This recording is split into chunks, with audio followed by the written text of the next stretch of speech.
This is Guardian Radio, your station for up-to-the-minute news and intelligent, interactive, and engaging conversations. 96.9 FM. The views and opinions of the hosts and guests are their own and do not necessarily reflect the views of the management and staff of Guardian Radio.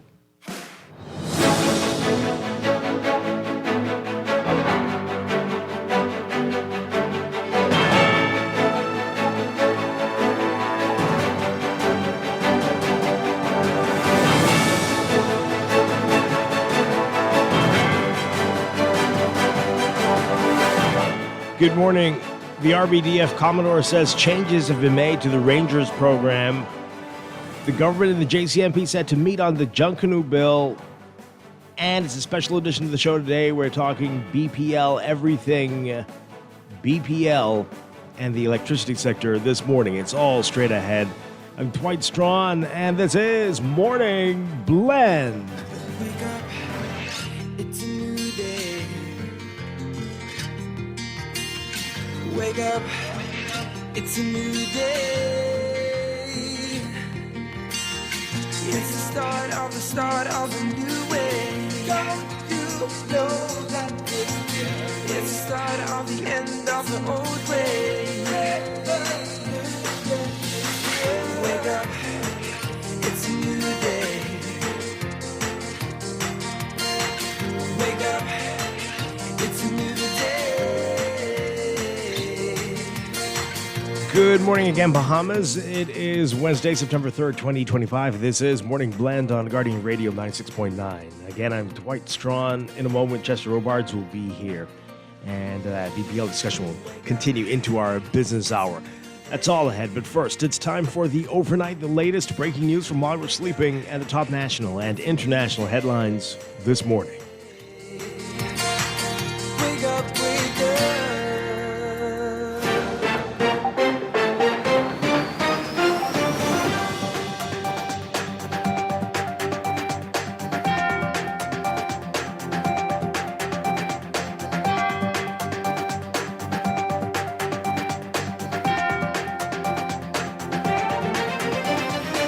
In the overnight, Royal Bahamas Police Force Commodore Floyd Moxey says that the force has made changes to its Rangers program in light of allegations of abuse during a Rangers camp for high school students over the summer.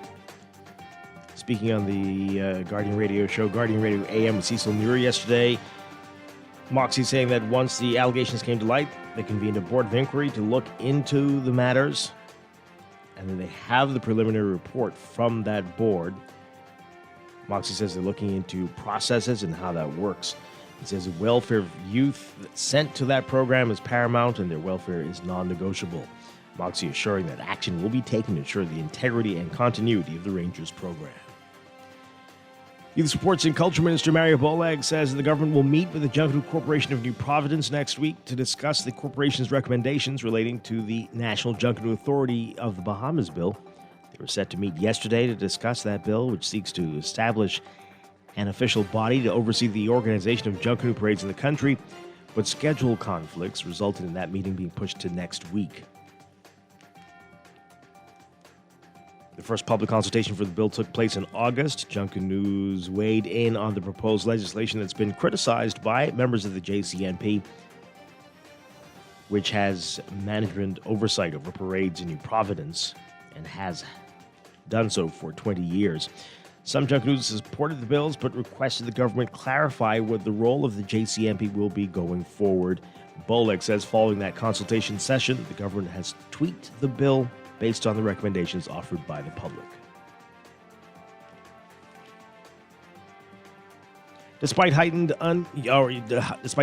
union arrest, Minister of Labor and Public Service Pia Glover-Roll says that she is not concerned about the state of labor relations in the country.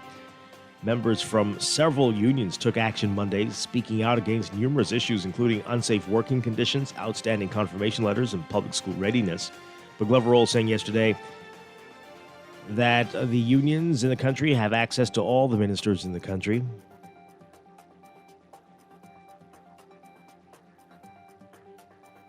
Glover-Roll says that the tensions are high. She believes that the government is moving in the right direction. Prime Minister Philip Davis leading government ministers and officials in a moment of silence in remembrance of the victims of Hurricane Dorian. The storm, a powerful Category 5 hurricane, plowed through Grand Bahama and Abaco in 2019, leaving behind devastation in its wake. Prime Minister Davis saying yesterday that Hurricane Dorian swept through our islands with a force unmatched in our lifetime. Saying, quote, "We remember the survivors. Many lived through days of fear and uncertainty, clinging to rooftops, wading through rising waters, searching desperately for missing relatives." David said the assistance by local and international nonprofits and others after the storm should not be forgotten.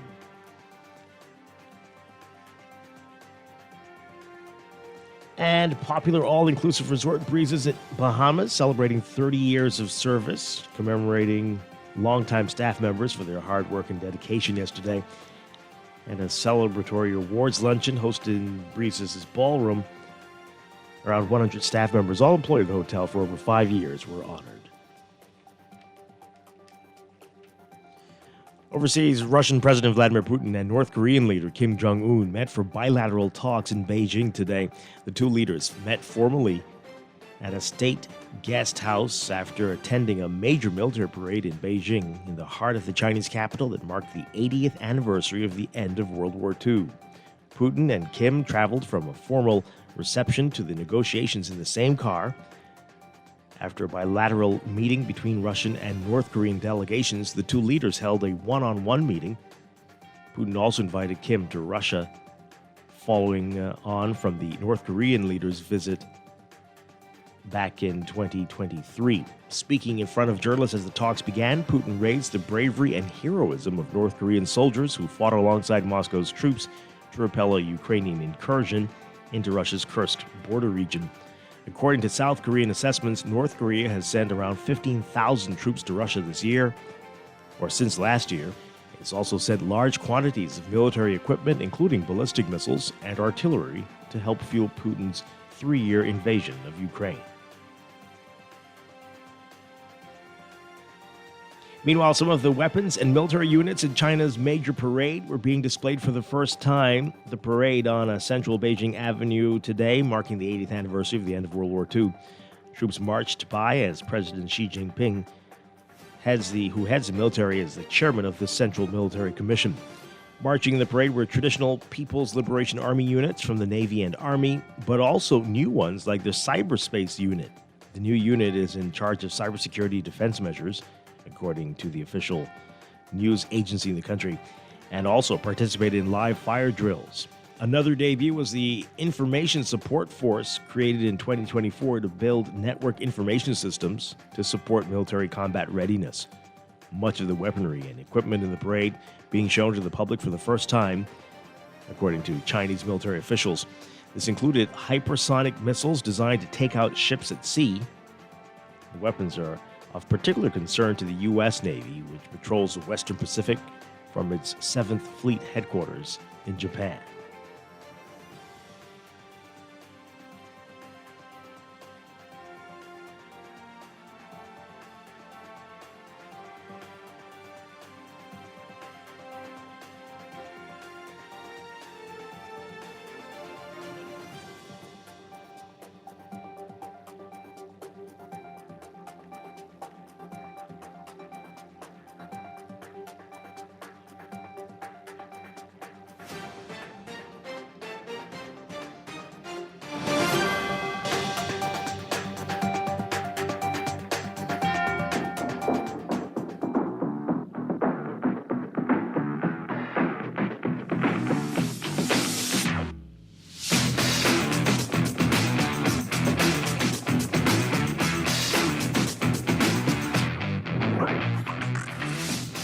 In sports, Bahamian professional baseball player Jazz Chisholm Jr. couldn't have asked for a better way to get his 500th career hit last night after one of the best months of his career in August.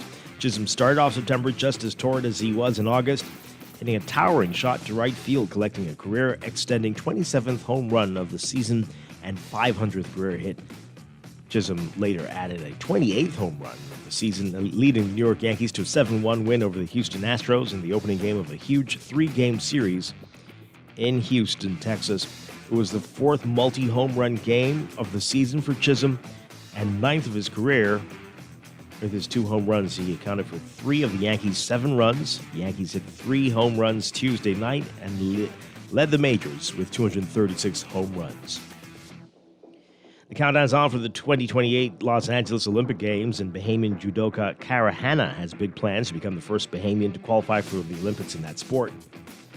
The 25-year-old Hanna believes that now is the time to pursue the goal, and she's taking the journey in stride, one competition at a time, recently cracking the top 100 in the International Judo Federation's rankings in her weight class after finishing 5th in the women's 78-kilogram division, or plus 78 kilogram, at the Pan American and Oceania Senior Championships in Santiago, Chile. Hannah is now preparing to represent the Bahamas at the Lima Pan American Open in Peru next month. Her main objective is to return home with the gold medal. More on that in today's Guardian Sports section. And from U.S. Open tennis, Novak Djokovic taking a 2-set lead against Taylor Fritz, an opponent he always beats, to close in on the semifinals, a round he often reaches at the U.S. Open, and mark the occasion by blowing kisses to those in Tuesday night's crowd pulling for the last American man in the field. That was just a taste of the back and forth between Djokovic and some of the folks at the Arthur Ashe Stadium. And there was still work that remained, but he would finish off 6-3, 7-5, 3-6, 6-4. Djokovic improving to 11-0 against 2024 runner-up Fritz and reaching a record-extending 53rd Grand Slam semifinal, a total that includes a record-tying 14 at Flushing Meadows. And Venus Williams' first Grand Slam tournament in 2 years, ending Tuesday when she and Leylah Fernandez lost in the U.S. Open women's doubles quarterfinals to the top-seeded duo of Taylor Townsend and Katerina Siniakova, 6-1, 6-2. When the match finished after 56 minutes in the Louis Armstrong Stadium, Williams smiled as she walked to the net to shake hands with Siniakova and then hugged Townsend. Thousands of spectators rising to give Williams a standing ovation. Townsend and Siniakova then joining in, applauding for Williams. The 45-year-old Williams earlier exited in the first round of both singles, bowing out against Karolina Muchova in 3 sets and mixed doubles. She was out of competition for 16 months until returning to play at a tournament in Washington in July. The most recent major tournament had been the 2023 U.S. Open. That's sports, and that's the overnight. Time for your first look at weather.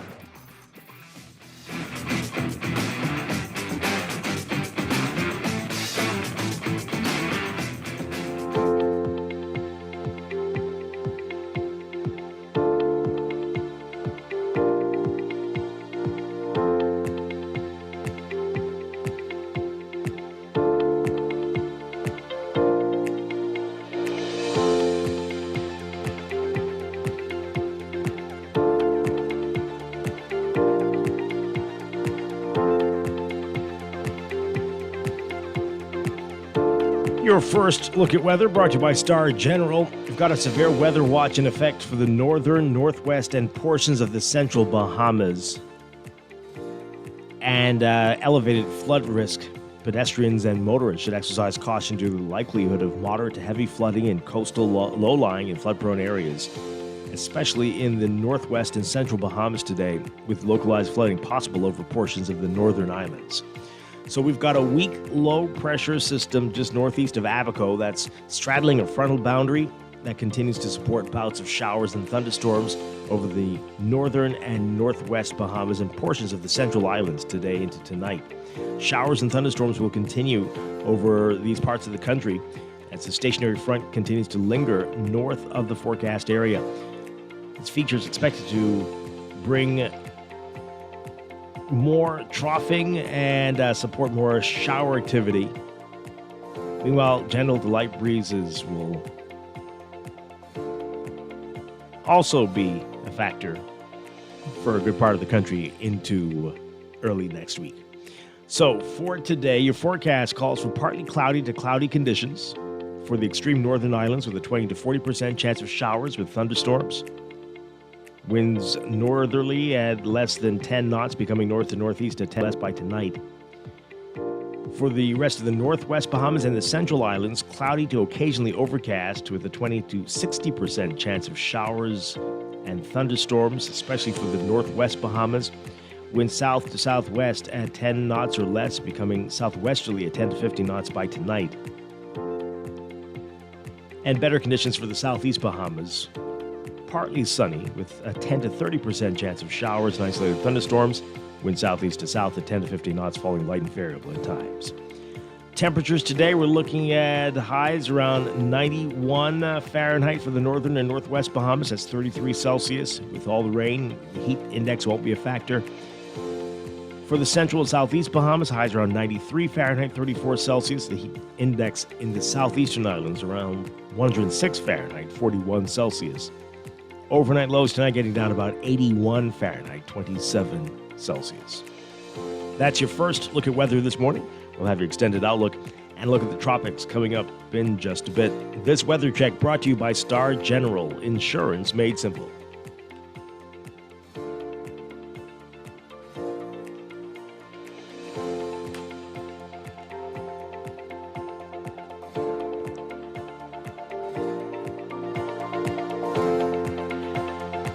You are listening to Morning Blend. When we come back, we're discussing the day's top stories right here on your home for fresh news and smart talk.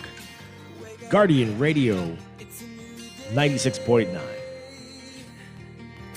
It's the start of a new way. Don't you know that it's the start of the end of the old way. Wake up, it's a new day.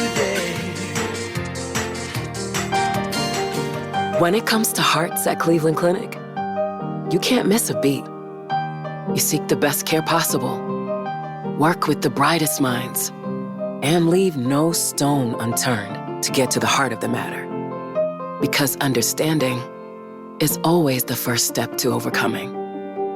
For every heart in the world, see how we're advancing the future of heart care at Cleveland Clinic today.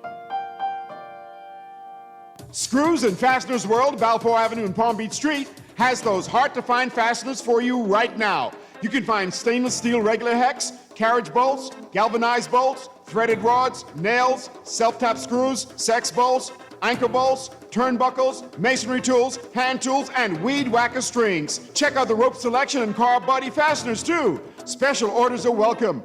It's your #1 fastener store. Screws and Fasteners World, Balfour Avenue and Palm Beach Streets. Call 326-1976. Tired of banks forcing you to use technology to bank the way they want you to? Your convenience is important. So no matter what your banking needs, Commonwealth Bank's friendly staff are always available in branch for that personal one-on-one service. But when you choose technology, our online and mobile banking app offers you state-of-the-art functionality. The choice is yours. Commonwealth Bank. Bank the way you want. Southwest Plaza has so many stores, I've been trying to find a sensible way to list them all. There's CBS Bahamas, the Ashai Institute, BENC Snack World, Bamboo Shack Bahamas, there, the Athlete's Foot and BTC, Games and More, John Bull Fine Threads, Alive Bahari, Dairy Queen, 700 Wines and Spirits, Sandy's Clocks and Island Luck, Starbucks and Lowe's Pharmacy, plus Marco's Pizza and Lorraine. Southwest Plaza, what a wide array of stores. Southwest Plaza, stop by today and explore. Wake up, it's a new day. Wake up. Maybe it's time to explore your options. There's no harm in reviewing your mortgage arrangement and considering a better deal. CIBC Caribbean can help you narrow your search and decide. Switch your mortgage to CIBC Caribbean and enjoy a special interest rate and help towards your switching cost. Visit CIBCFCIB.com/inspired home for more information. Conditions apply.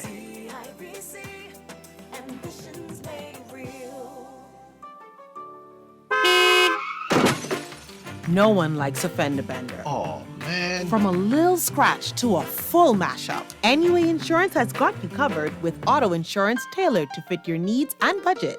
For affordable rates with free on-site accident assistance, visit us online or in branch and just ask us. NUA Insurance. Ask us because we've got you covered. It's time to upgrade the way you enjoy at-home entertainment. Alive Fiber is here. Enjoy all your favorite channels and streaming apps, all at lightning-fast internet speeds with affordable bundles, and it's only a click away. Visit www.alivefiber.com to sign up now. Stay connected, live your life. It's good to be alive.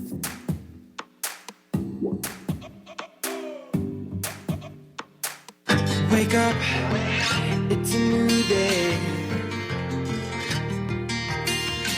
Wake up, it's a new day. It's the start of a new way. Don't you know that it's the start of the end of the old way. Wake up, it's a new day. Wake up, it's a new day.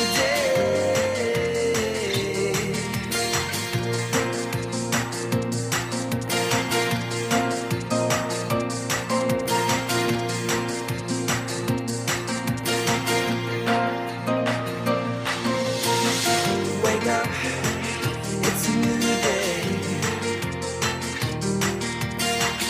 Wake up, it's a new day. Welcome back to Morning Blend here on Guardian Radio 96.9. We are streaming live on GuardianTalkRadio.com and on the Guardian Radio app for smart devices. Also on your televisions on Cable Bahamas, Channel 969, and BTC Flow, Channel 612. You can tweet us at MorningBlend969 or Facebook.com/MorningBlend969. Text us 422-4796 on the Guardian Radio text line powered by BTC. 422-4796, standard text rate supply. Once again, I'm Dwight Strachan. In a moment, Chester Robards will be here. It's a special edition of the show today. We are going to be talking about BPL, everything BPL, everything about the electricity sector. And we've got a special lineup of guests this morning. Very pleased to be having the Minister of Energy and Transport, JoBeth Colby-Davis. We've got the Chair of BPL, Christina Alston, and we have the CEO of BPL, Tony Seymour. They're all going to be here with us this morning, and we are looking forward to this. We have a lot to talk with them about, and very excited to have them today. So that's coming up in just a few minutes. Chester Robards is here. Good morning, sir. Great to have you with us. Good morning. Glad to be here. Okay. As we said, that's all coming up. That's going to take us into business as well in just a few minutes. But let's begin with what else is in the news.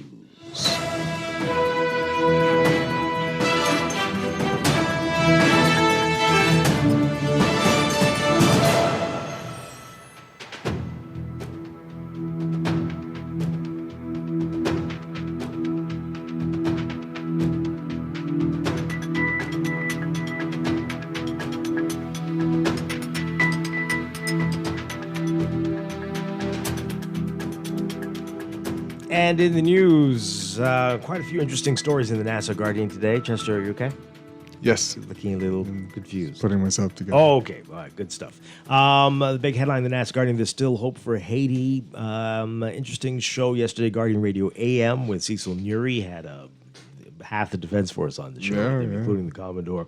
But also had Chief Petty Officer, the titles, I have to get these all right. Chief Petty Officer Perry Colebrook was on. He was part of the six Bahamian team, six Bahamians who went to Haiti as part of the Kenya-backed group there. And so he was on the show yesterday and was asked about his time there. And he said there's still hope. There's still hope. Still hope for Haiti. And it was a really powerful show, important show. If you missed it, try to listen to it. It should be posted on our podcast page today. And you can listen to that on GuardianTalkRadio.com. But yeah, six went, and including a Bahamian woman, and some very. She was on the show stuff. too. She was on the show as well, and talked about her experience. So, pretty interesting stuff there. The Defense Force has been in the news quite a bit over the past few days, especially after what happened with the Rangers program, and Commodore Floyd Moxey talking about that. And well, as much as he could say, because it is a court matter now. But Rachel Scott writing about it. The Commodore is saying that the force has made changes to its Rangers program in light of the allegations of abuse during the Rangers camp for high school students over the summer. He said on the show that once the allegations came to light, he convened a board of inquiry to look into the matter, and they have a report, and they've delivered that report to him, a preliminary report. And he's made some command changes. He says, quote, they are looking into processes and how that works. We've reached out to the Ministry of Education to deliver us a course on how we can train these instructors. The welfare of the youth that are sent to us is paramount, and their welfare is non-negotiable. He's ensuring that action will be taken to ensure the integrity and continuity of the Rangers program. Yeah. Yeah. Well, one bad apple. well, yeah. 2, 3. Let's hope it isn't many. The barrel is big. But this brings up again. We mentioned it when this first came to light that we're not all on the same page when it comes to discipline in the country. We heard people yesterday in this discussion about hair and whether you should have dreadlocks in prison, and people on different sides of the fence as to whether these rights, whether you should have any rights at all if you are incarcerated or even if you're in a program like this, right? Is it okay to be shouting at people and to be carrying on in this way? Yeah, I know that's how military operations have traditionally operated for some reason, but does it achieve the right results? Does it really work? Does it create a disciplined person, or are you going to be a... why are you looking at me like that? But nobody was complaining about that stuff, right? That's in terms of the Ranger program. You know, this is what I'm saying. Oh, we okay. seem to think that shouting at you, making you run around 10,000 laps in the rain, and I don't know, do all these things, call you all these horrible names, mild torture, Which we works. typically see for adults, though, like who joining armies and stuff. Kids in boot camp get the same thing. Right, I mean boot camp, yeah. Right. Well, why do we think that works? Does it really work? Does it create people who are functional and can adapt when they are in the right situation, when it doesn't call for that type of behavior? Like you take them out of the boot camp and you put them in with other civilians. Well, are they going to behave in a meant- human way, or will they act like somebody in the military? But right, well, that's what it's meant for. It's meant to discipline the military people. And then are you able to turn it off when you are amongst humans? That's what I'm asking. If you're in the military or if you're a kid. All of it. All of it. I'm sure grown people can turn it off. But children, I don't know. You sure? I don't know how it affects How them. sure are I'm you? not a psychologist, so. Do you know anybody who's been in A boot camp? in a training environment like this? And are they okay? Can they sleep well? Can they function normally? Will they fly off the handle? Will Well- they handle situations? The only person I can think of, I think of two people off the top of my head who've gone through military training, but also went to war. So, did they come back normal? Of course not. So that doesn't have to do with the training, though. Let's get your reaction, folks. Again, we know a lot of us seem to love corporal punishment. Think that is a great way to deal with issues. And again, the harsh language, the harsh behavior, the torture. I call it torture. You have to question it. I don't know. Some of it is torturous. Does it work? I want to hear from you all about it. I know you say, "Oh, you're too soft. You want people to coddle people." I don't know if it delivers the desired results all the time. Yes, it gets you prepared for hardship of warfare, but if you're going to be returning to an office place around younger people, older people, will you really know how to handle a situation that is getting maybe a little agitated? I don't know. Well, you have think about to, your you have react- to your- remain composed in the face of agitation in the military. And will your response be appropriate? Some people do it. You have to remain composed. Sure. 323-6232. 325-4316. 325-4259. Call us toll free, 242-300-5720. Tweet us, Facebook us, text us, 422-4796. Okay, I've got some messages in here. Morning, it works if it's not a place. What? It works if it is not a place. It achieves obedience to instructions and is not for lighthearted men.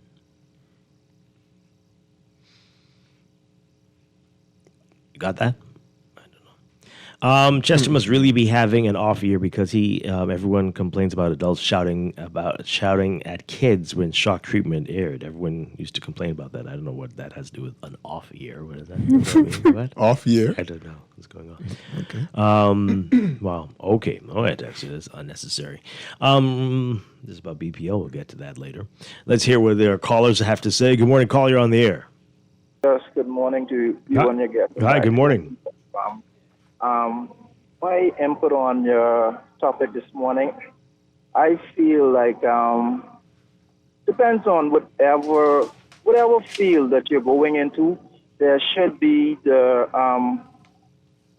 training should be preparing you for whatever the course or task that lies ahead.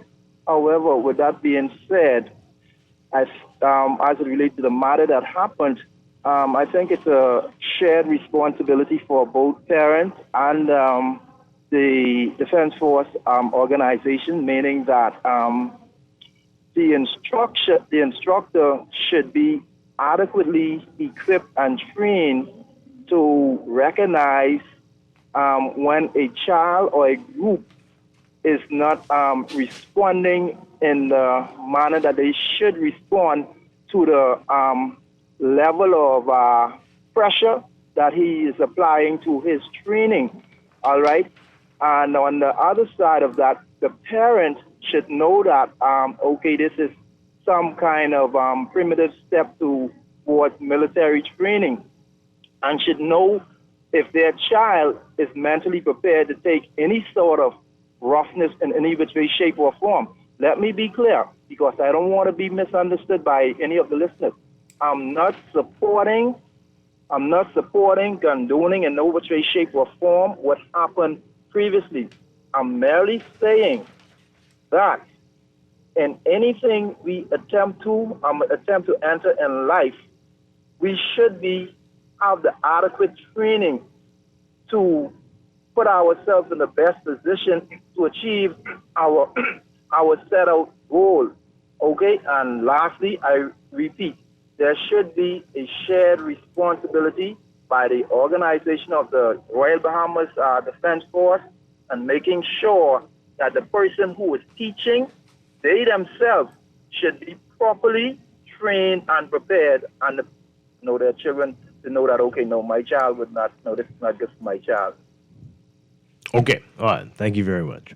That's fair. Yeah. But see, we don't have like mandatory service that we have to go into. So if a child or, however old they are before they're an adult goes into a program like that and you see that, their spirit just will not take to the kind of training that your program is going to give, just let them go. Just tell the parents, this ain't cut out for your child. Some will make it, some will not. Some kids around the world or young adults around the world have to go through it, no matter what their spirit like. So maybe I'm not being clear. So again, I'm saying that I think our methods, from what we see, as the texter brought up, shock treatment, which seems to be I'm going to talk to you rough till you get it, right? But shock treatment was aimed toward a certain type of young person. But Rangers, you could just send your child to Rangers for like summer, right? Just like a thing. It wasn't punishment. No, it's not punishment, Right. but apparently it's tough. Right, plenty but you of know adults that. couldn't, right? But what I'm saying is, obviously in this case, even the physical training is tough. sure. Obviously in this case, right, which is before the courts, somebody went overboard, without a doubt. Well, that's I mean, whatever that case is into crazy. criminality. What we heard about it, yeah. Yes. I'm saying the way that we seem to believe discipline works, many, not everybody, is really punitive, really harsh. And a lot can be done through encouragement as opposed to the degrading, talking down to I way don't that know. we do things. I don't know.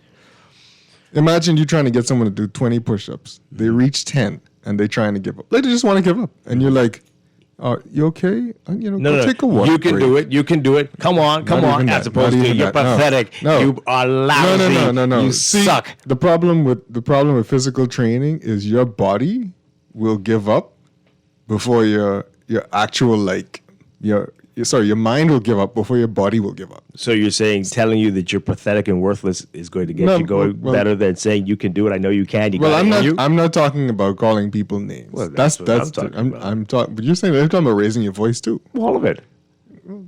We just seem to think that's the better way to get things done. It's never. It doesn't seem to be coming from a place of encouragement. It's just like I gotta tell you terrible stuff to motivate you. Can you motivate 40 people in that way? Each one, you need 40 trainers.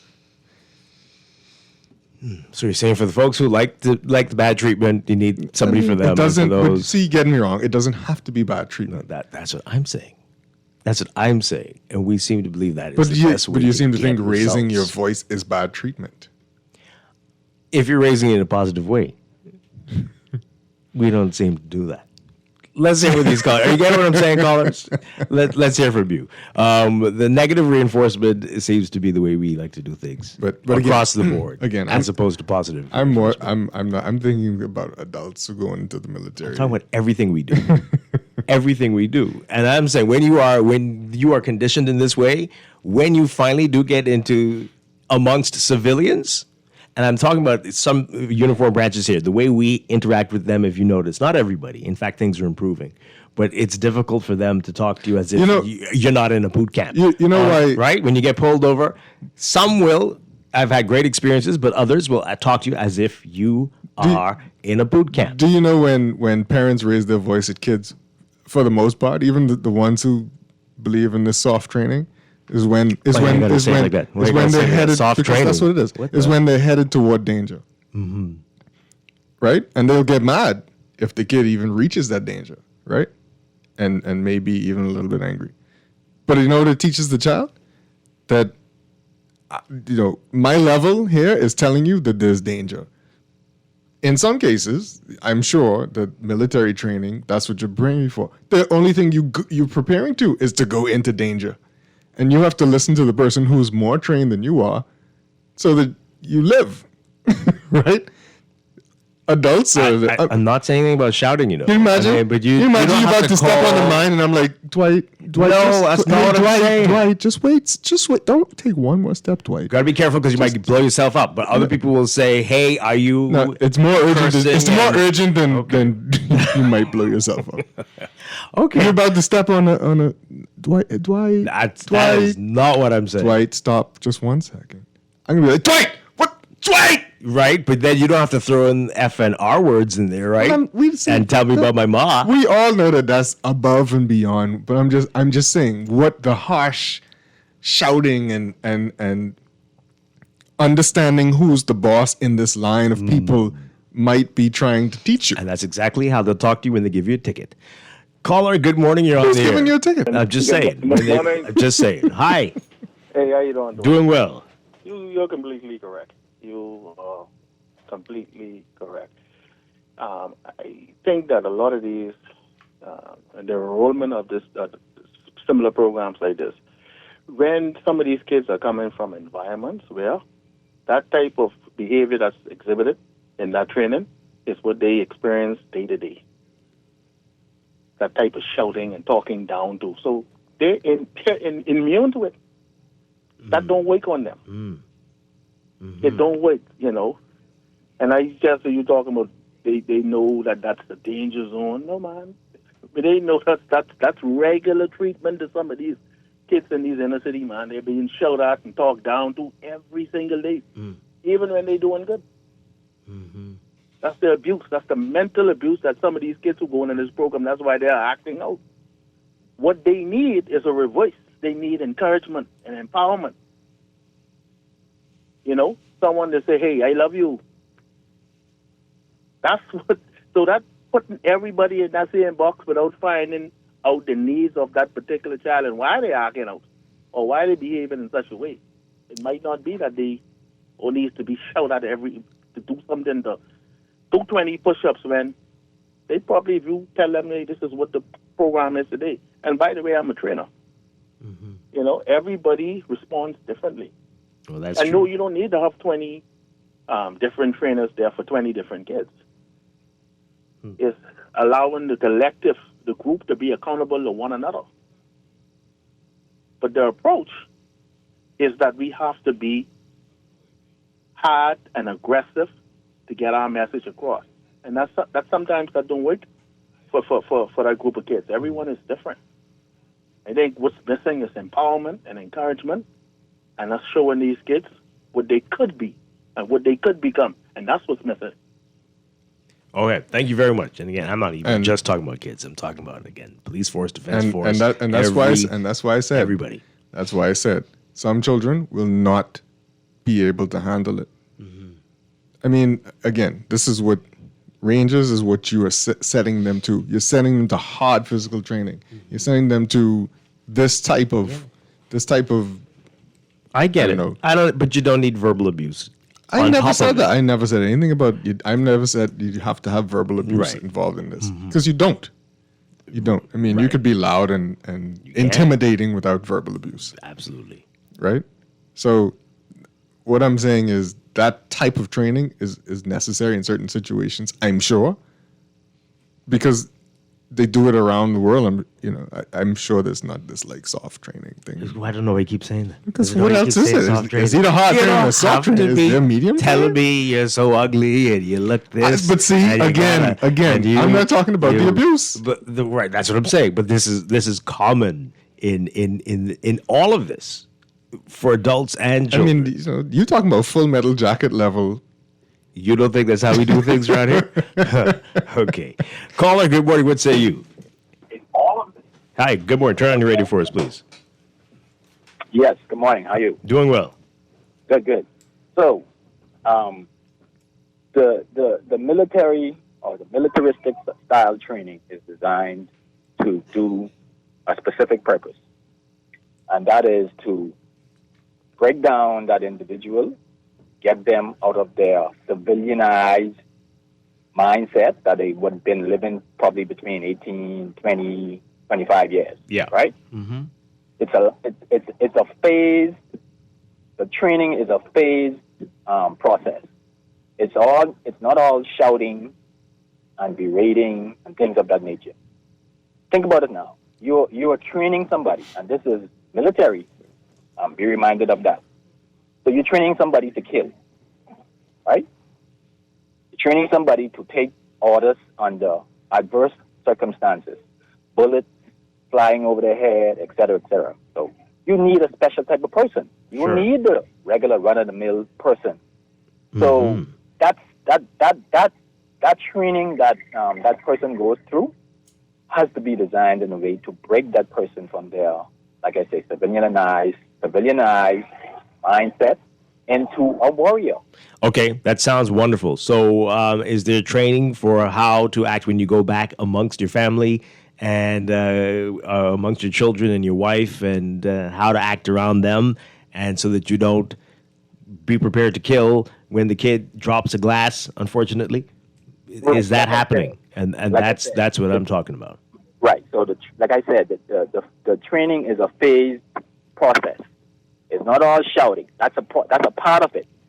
When the trainer sees that individual has acclimated to training, they are now responsive in a positive way to the training. That part of for that individual now, and it's on an individual basis. That individual receives a different type of interaction with that trainer. Okay, so for most of us who have been through military training, we are normal, regular people with families, and that is what we do. We go home to our families and we behave normally. That's what happens. However, everybody that comes through either the police force or the defense force they don't belong there. Mm. I mean, that's the world over. Mm-hmm. You know, they don't belong there. But you know, we have interferences that I can't speak to that cause them to be there. Yeah. Okay. Okay, so you can recognize that, right? So what do you do when you feel that way about somebody? What can you do? Is there anything? Are there red flags? Are there something that can be raised to say, hey, you better watch this one? I don't think. Yeah, we write to this effect, and we let the powers that be make the decisions. They make the decisions, and we have to live with it. Yeah. Wow. Sometimes society lives with it, you know? Yeah, I know what you mean. Those things are beyond the organization's control, whether that be the defense force or the police force. Yeah. Or scary. immigration or whomever else, whatever other government agency. Wow. But reports are written to the effect that, hey, this individual is not responsive to the training. They obviously, shouldn't be here, et cetera, et cetera, et cetera, whatever the case may be. Mm-hmm. And the powers that be makes the decisions. Yeah. I hear you. Thank you very much. Appreciate how the organizations work. Yes. Yeah, I appreciate your call. Really appreciate it. Thank you. Yeah. See what he said? There are levels to it. Right? At some point, there's socialization, I'm sure, after the breaking, because you have to learn to work as a team and depend on other people and relate and respond to other people. Wow. I mean, clearly it's more than just shouting at you. Oh, mm-hmm. Let's take this call. We've got a whole lot of your text messages to get to. Good morning, caller. You're on the air. Are you there? No? Okay, call us back. Let's get to these. And I'm pretty sure after raising little humans that human beings just aren't designed to take orders naturally. This person says here, all I know is I've already been hardened at 13 or 14 by society and possible abuse. Some fools shouting at me and calling me names will not do anything other than make me more resistant to changing for the better. Oh boy. It's not for everybody. Yeah, it's not for everybody. Everybody should not be sent into that situation. Mm-hmm. But some who could do well in that situation could respond differently as opposed to that, though. And that's what I'm saying. And you do need to know who you're dealing with. Yeah, absolutely. But I don't know if most of these organizations think like that. No, they need to be analyzed and seen what kind of program to put them in, because the military program isn't for everybody. Yeah. This person says here, that's how the police are trained to respond with a whole lot of anger. Some, clearly, and it's not necessary. It made situations worse. The look only works with parents most times. The look. The military is trained to police civilians, and you have to use force. You have to. This is what is wrong with our generation today. The gentle parenting is destroying our kids. Okay, well, we don't have too much of that going on in this country. You'd be surprised. Yeah, gentle parenting. It just depends on where you look. Gentle and lax and are kind of different. Right? Allowing them to do everything is not quite the same as what you were trying to imply gentle parenting is. It's easy to give up. No, it is. As a parent? Yeah. Give up, just say, do whatever. You know what a parent's life is Stick with that kids? fork in that. You know what a parent's life is with kids? Is repetition every day. The same thing. Didn't I tell you yesterday? Didn't I tell you the day before? Didn't I tell you the day before that? You didn't have to sign up for that. No. It's the same thing as the military, right? No, you didn't have to sign up. It's not for everybody. It's our calling. If nobody was called to do it, we'd be extinct.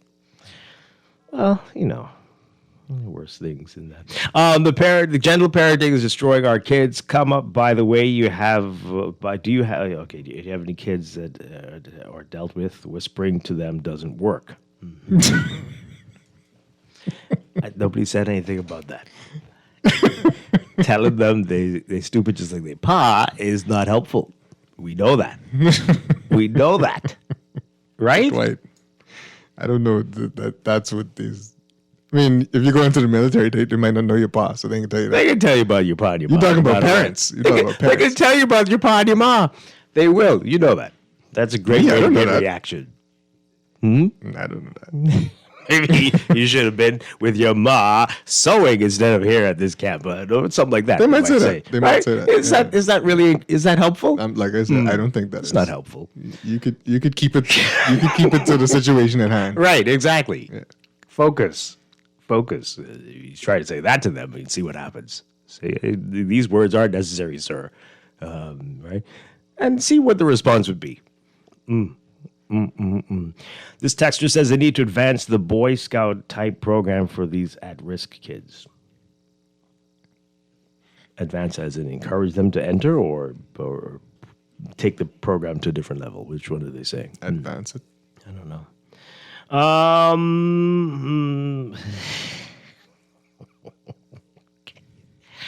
Wow. It's some horrible. See, this guy has probably been in the military. This is a terrible text they've sent me here. Yeah. Mm-hmm. Thanks for that. I appreciate it. Okay. Gentlemen, the RBDF is known for treating their recruits horribly. What? I know a few recruits who dropped out during training and shortly after. Recently, there was a recruit who had a nervous breakdown. My goodness.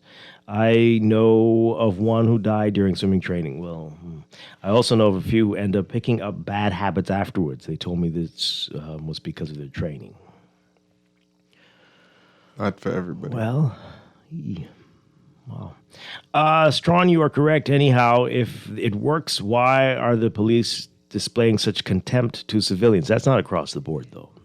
I've met some who are very, very nice. Yeah, very, very decent and respectful, and it's not for everybody. They go on to say, "I didn't join because I don't like being subordinated by contempt." Oh boy, okay. It's not for everybody. I agree with you, Dwight. Do you attract more flies with honey than with vinegar? Well, that's not what we should be.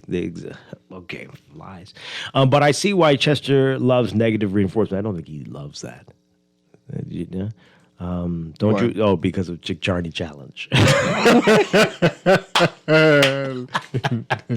which they call the boot camp. Hey, So Chester's one of them. We do not tell or force anybody to don't call do anybody any names. obstacle they don't want to do. You could climb over that, you pig. No, you don't say stuff like that. Negative. and this year I'm offering something where they run through the course with me. If they come by themselves and they don't have anybody else to come, and I'm going to help them very gently through the course.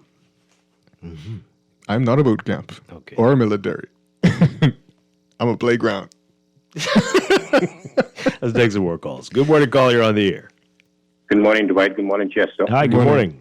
Yeah, Dwight, I kind of with you. Chester, that program, they had a program that used to run back in the 80s called Scared Straight. You remember that? Yeah.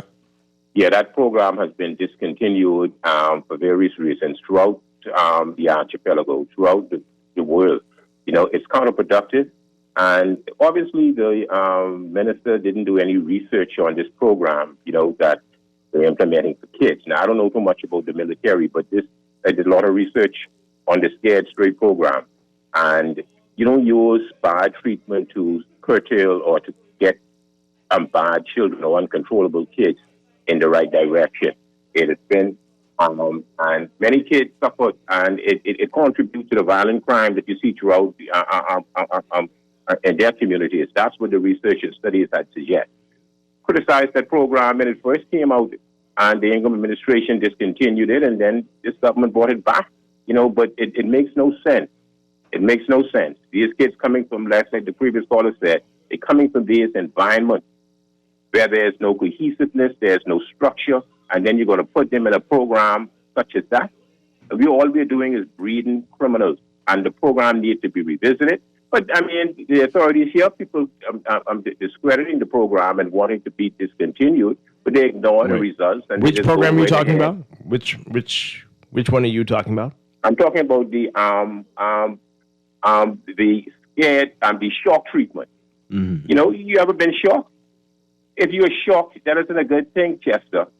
You know, and no way that should it should have even been considered. You know, you have to take different approach, get the results that we want. But bear in mind too, Dwight, the system doesn't take parenting serious. Parenting, Dwight, is so effective it's so indelible.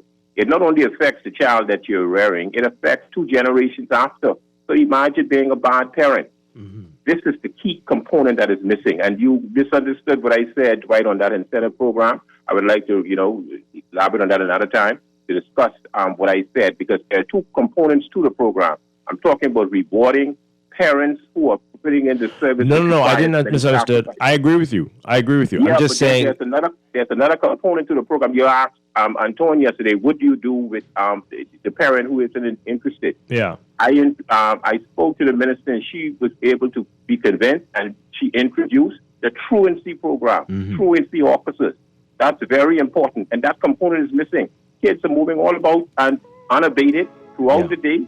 But you need to do an interview with those truancy officers to see exactly what they're doing. That's a great idea. Because Thank you very much. I don't even know where they are. Yeah, we'll do that. That's a great idea.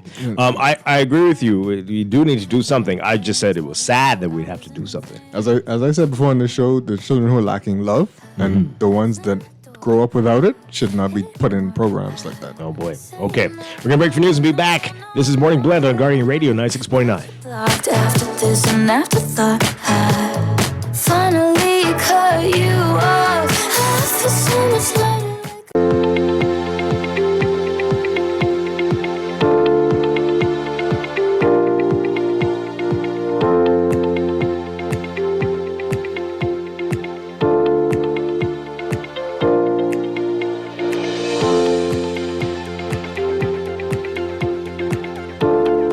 Welcome back to Morning Blend on Guardian Radio 96.9. Time for your final look at weather for today, brought to you by Sherwin-Williams. Here's what's happening. We've got a severe weather watch in effect for the northern, northwest, and portions of the central Bahamas today. And stay tuned for weather updates on what's happening throughout the day from the Department of Meteorology. We also have a high risk of flood in these areas during heavy rainfall and downpours, so keep that in mind. So what's going on? We've got a weak low-pressure system just northeast of Abaco, and that's straddling a frontal boundary, and that continues to produce these bouts of showers and thunderstorms over these islands, and that will continue into tonight. The showers and thunderstorms will continue over parts of the country as the stationary front continues to linger just north of the area, and the feature is expected to progressively produce more showers and thunderstorms throughout the week into the weekend. Meanwhile, gentle to light winds will continue for most of the country as well. In the southeast Bahamas today, the UV index is going to be in the high to extreme range during peak daylight hours, and there is a risk of funnel clouds and waterspouts and thunderstorms, as we said earlier. So for today, your forecast for the extreme northern islands, partly cloudy to cloudy. For the northwest and central Bahamas, cloudy to occasionally overcast. Looking at a 20 to 40% chance of showers with thunderstorms for the northern and central Bahamas, but for us in the rest of the northwest Bahamas, a 40 to 60% chance of showers and thunderstorms. Better conditions for you in the southeast Bahamas, partly sunny with a 10 to 30% chance of showers with thunderstorms today. High temperatures getting up to around 91 Fahrenheit for the northern part of the country, northern and northwest Bahamas. That's 33 Celsius. Warmer in the southeast and central Bahamas, highs around 93 Fahrenheit, 34 Celsius, and the heat index will be a factor for the southeastern islands, making it feel like it's 106 Fahrenheit, 41 Celsius. Overnight lows tonight getting down about 81 Fahrenheit, 27 Celsius. In your extended outlook for tomorrow, Thursday, cloudy to partly cloudy conditions for most of the country. Pretty much the same for Friday, and a mix of sun and clouds for most of the country Saturday, if not seeing partly cloudy to cloudy conditions holding throughout the weekend. In the tropics, we're watching that tropical wave located over the far eastern tropical Atlantic, southwest of the Cabo Verde Islands. It continues to produce disorganized showers and thunderstorms. It has a high chance, about 70% chance of formation through the next 7 days. Could be Gabrielle. if it becomes a named system. That is your morning blend weather check. Weather check brought to you by Sherwin-Williams. If you're ready to refresh your space, we'll head to your local Sherwin-Williams for premium paint, pro tips, and everyday deals that make it easy to get started.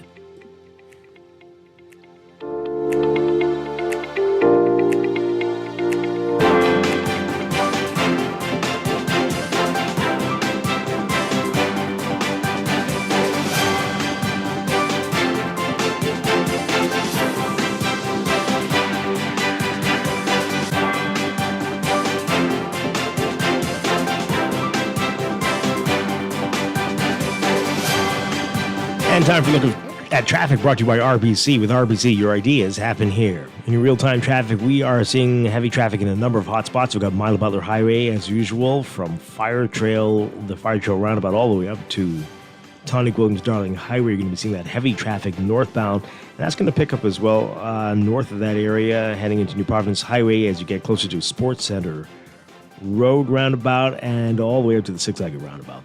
So that's northbound. Your alternate routes are going to be busy for you as well. Blue Hill Road, heavy traffic from Carmichael all the way up to the roundabout with Independence Drive, especially north of Soldier Road. Independence Drive, heavy traffic eastbound, east to East Street, and East Street seeing slow-moving northbound traffic from well south of Soldier Road all the way up to that roundabout, and again on the way to Robinson Road if you're heading northbound. Other hotspots for you, Soldier Road near Old Trail. We're seeing heavy traffic, mainly westbound right now, and Prince Charles Drive into Robinson Road. Prince Charles Drive, very busy for you westbound this morning. Wolf Road heading into Poinciana Drive, also slow-moving westbound traffic at this hour. Those are your hot spots. There are others, so keep that in mind. And some of the streets are wet. That's your real-time traffic. Also brought to you by NUA Insurance, agents and brokers. Need cover you can count on? Well, you can buy motor insurance your way. Stop by your nearest branch or visit nuainsurance.com. Simple, secure, and ready when you are.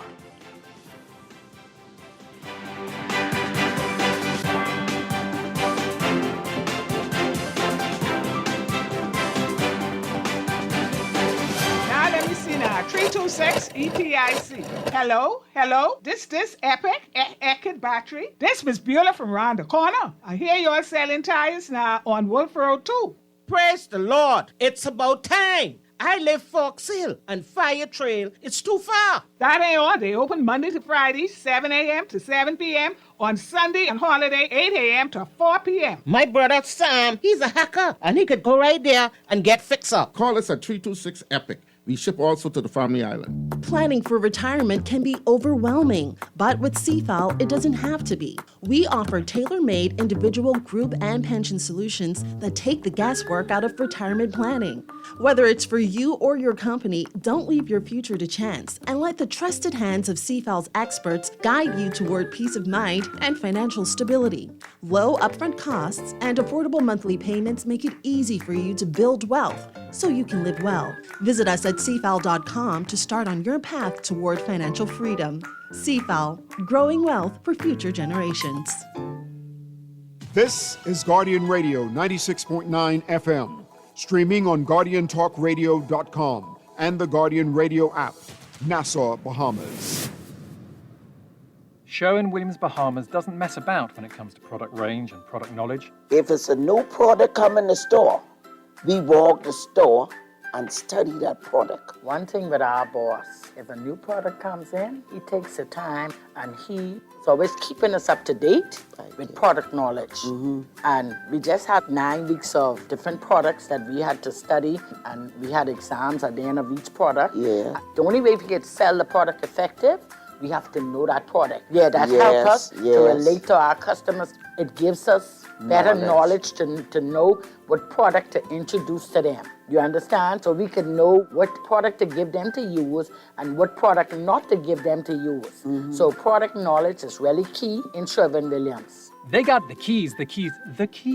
And the key is the product knowledge that comes with our extensive product range at Sherwin-Williams Paints, Bahamas. Find color in every day.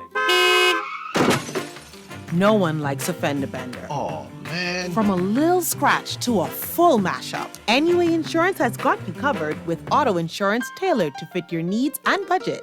For affordable rates with free on-site accident assistance, visit us online or in branch and just ask us. NUA Insurance. Ask us because we've got you covered.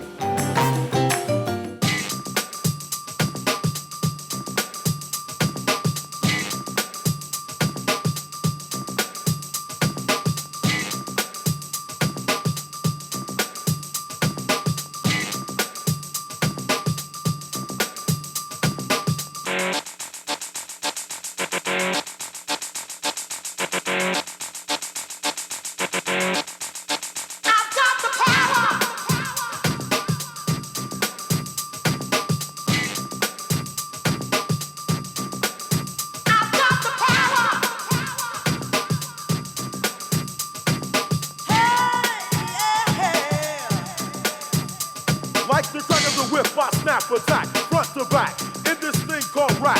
Nigga like a shovel, rhyme double on a heavily level. Bang the bass, turn up the treble. Radical mind, day and night, all the time. 714, wise, divine, maniac, brainiac. Welcome back to Morning Blend on Guardian Radio 96.9. Dwight, Strachan along with Chester Robards. As we said, it's a special edition of the show today. Everything BPL, and we're very honored. This is I don't think we've ever had anything like this before. We have the minister, we have the CEO, we have the chair, all here together. Very pleased to welcome Minister of Energy and Transport Jo Beth Colby Davis.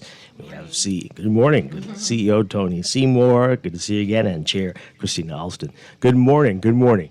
So wonderful to have this happening here on the show. We have a lot to talk about, and time will go quickly, I'm sure. But let's begin. We've been asking about this for quite a bit, where things stand with the arrangement with Pike and Bahamas Grid. What can you tell us about it right now? Where do things stand right now? So, yes, good morning, everyone. As you probably have seen, they're on the ground, they're working, Right. They're setting up the network that we would need to bring on the utility scale solar by networking the system. But they have their own story to tell. They are an independent company now. They're the owner of the transmission and distribution grids. And I think it's very important that we, as the SPV, that they be able to come on and tell their story. I mean, they are utility professionals. Pike has been in the business for years and years, and BGC is the new company, which is Bahamas Grid. And I think that we should give them a chance to tell their story as utility professionals. Mm-hmm. Okay, so we've been told that the arrangement has, the I's are being dotted and the T's are being crossed. Is that completed as yet? Yes, all of that has been completed, and I'm sure you all probably, if anybody's been out to the airport recently, you would have seen the bucket trucks out there working, and you'll see the trucks on the ground. You'll see the new BGC logo. So yes, they're actively working on the ground here in New Providence. Mm-hmm. We know there was also the concerns about secondment and BPO workers would be there. Has that been finalized? Are there BPO workers who are now with BGC? So I'll go ahead and let CEO Seymour speak to that part.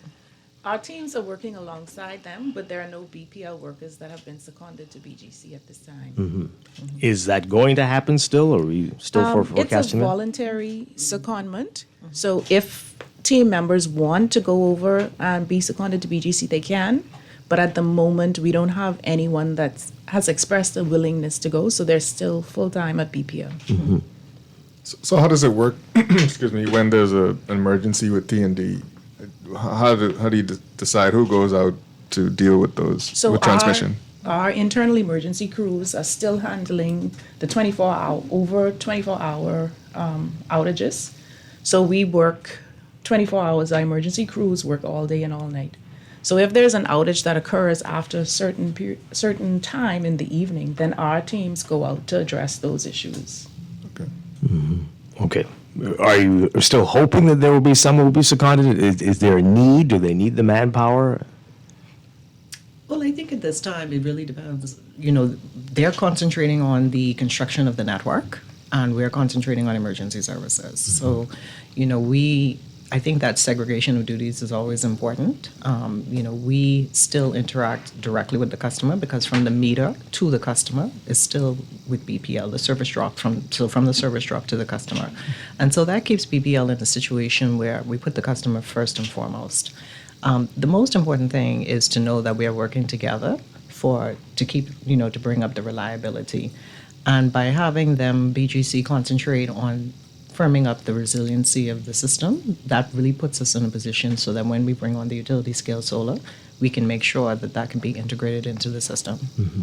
All right, so you said emergencies, that's what BPL is responsible for. So for members of the public, how would you know who to call?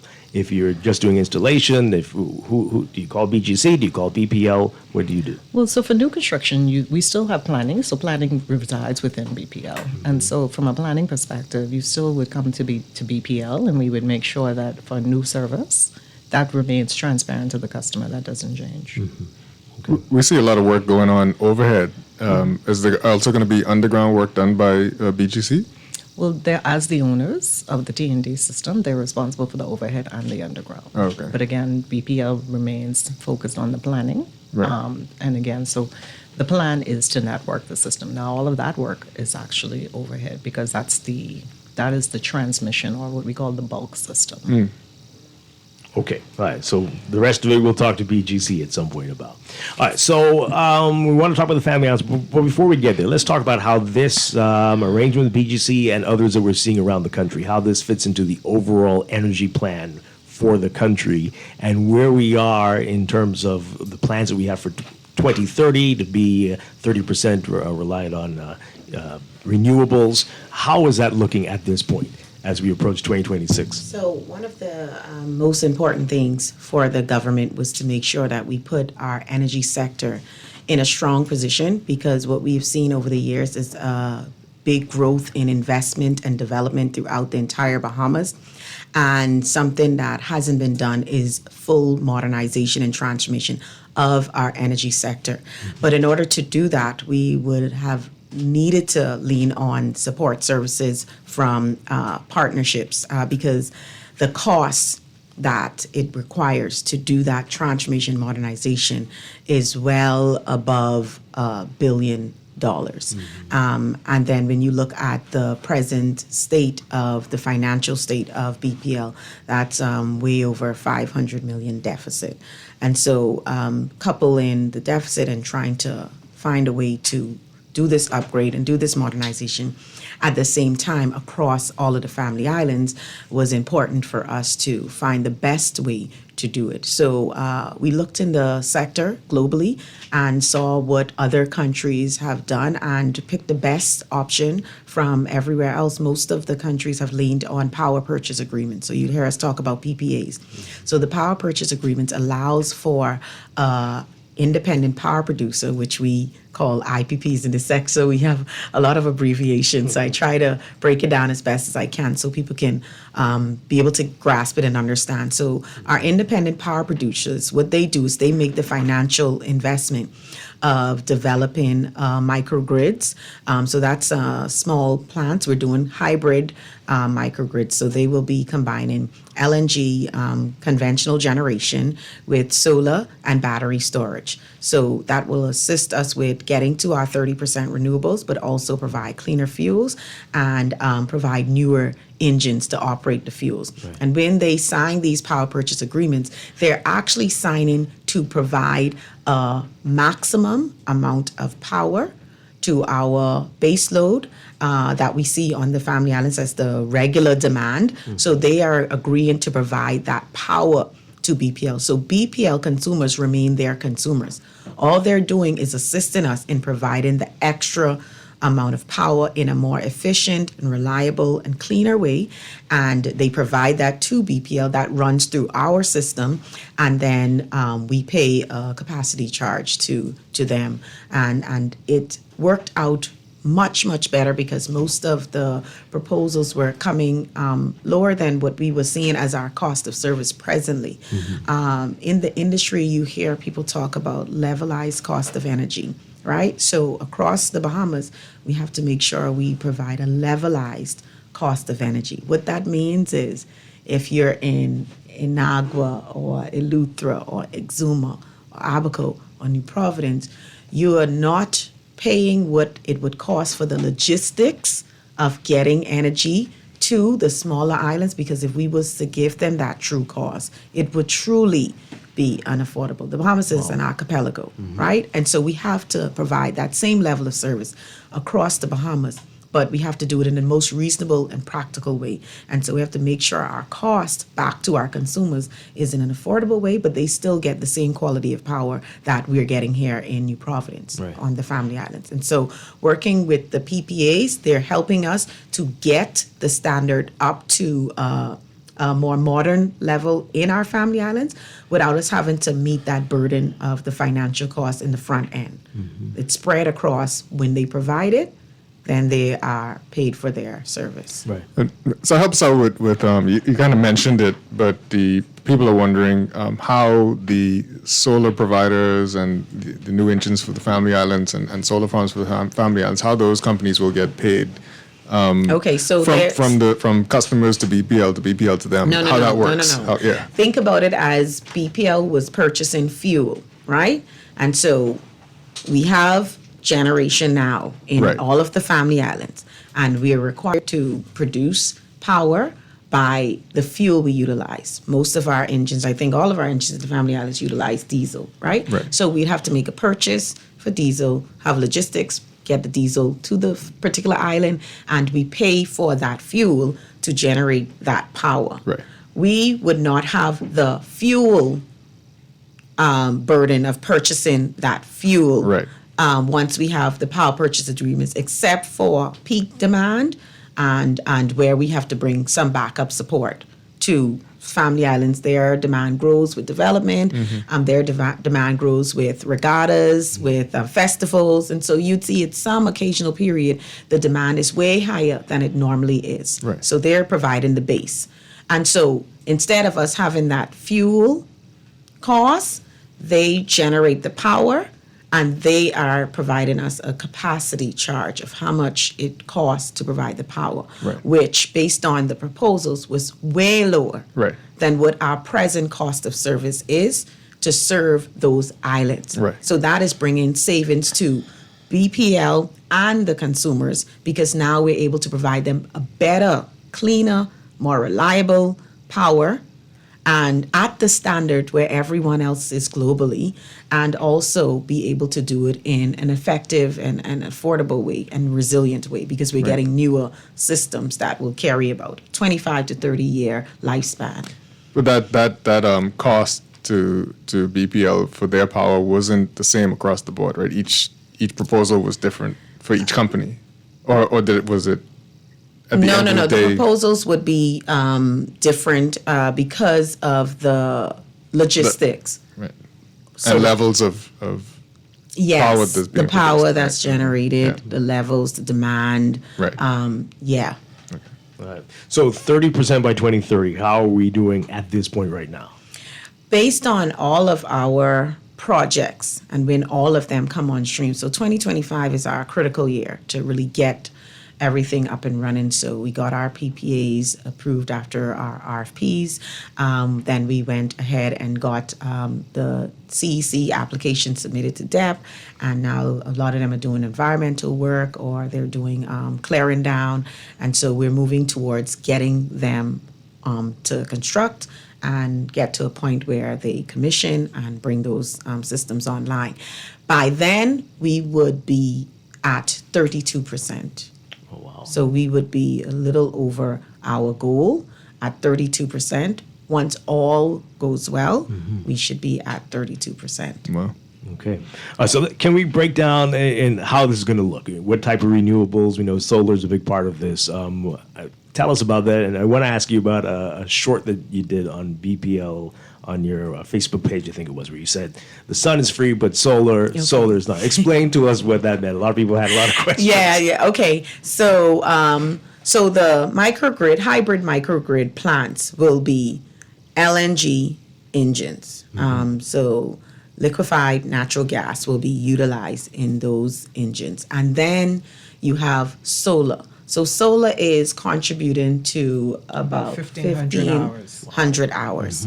And so that's the amount that we expect to generate. The battery is going to assist with smoothing and transitioning from one to the next. So it's an intermediary between our generation and our solar. So when the sun covers when the cloud covers the solar, ain't really producing no energy anymore. The battery kicks in because it's already charged up. Right. And so you don't have that shock to the system or that break to say, oh my God, we don't have any more energy coming from solar. What do we do now? And the system just tries to figure out how to get to the generation. So it's a full and a smooth process, structured in that way to have more reliance on solar. So as much sun it can get, it's going to keep producing energy, and we can utilize that energy and utilize that until there's a need. That's what helps with bringing costs down, because there's no fuel in that calculation. So even with our proposals,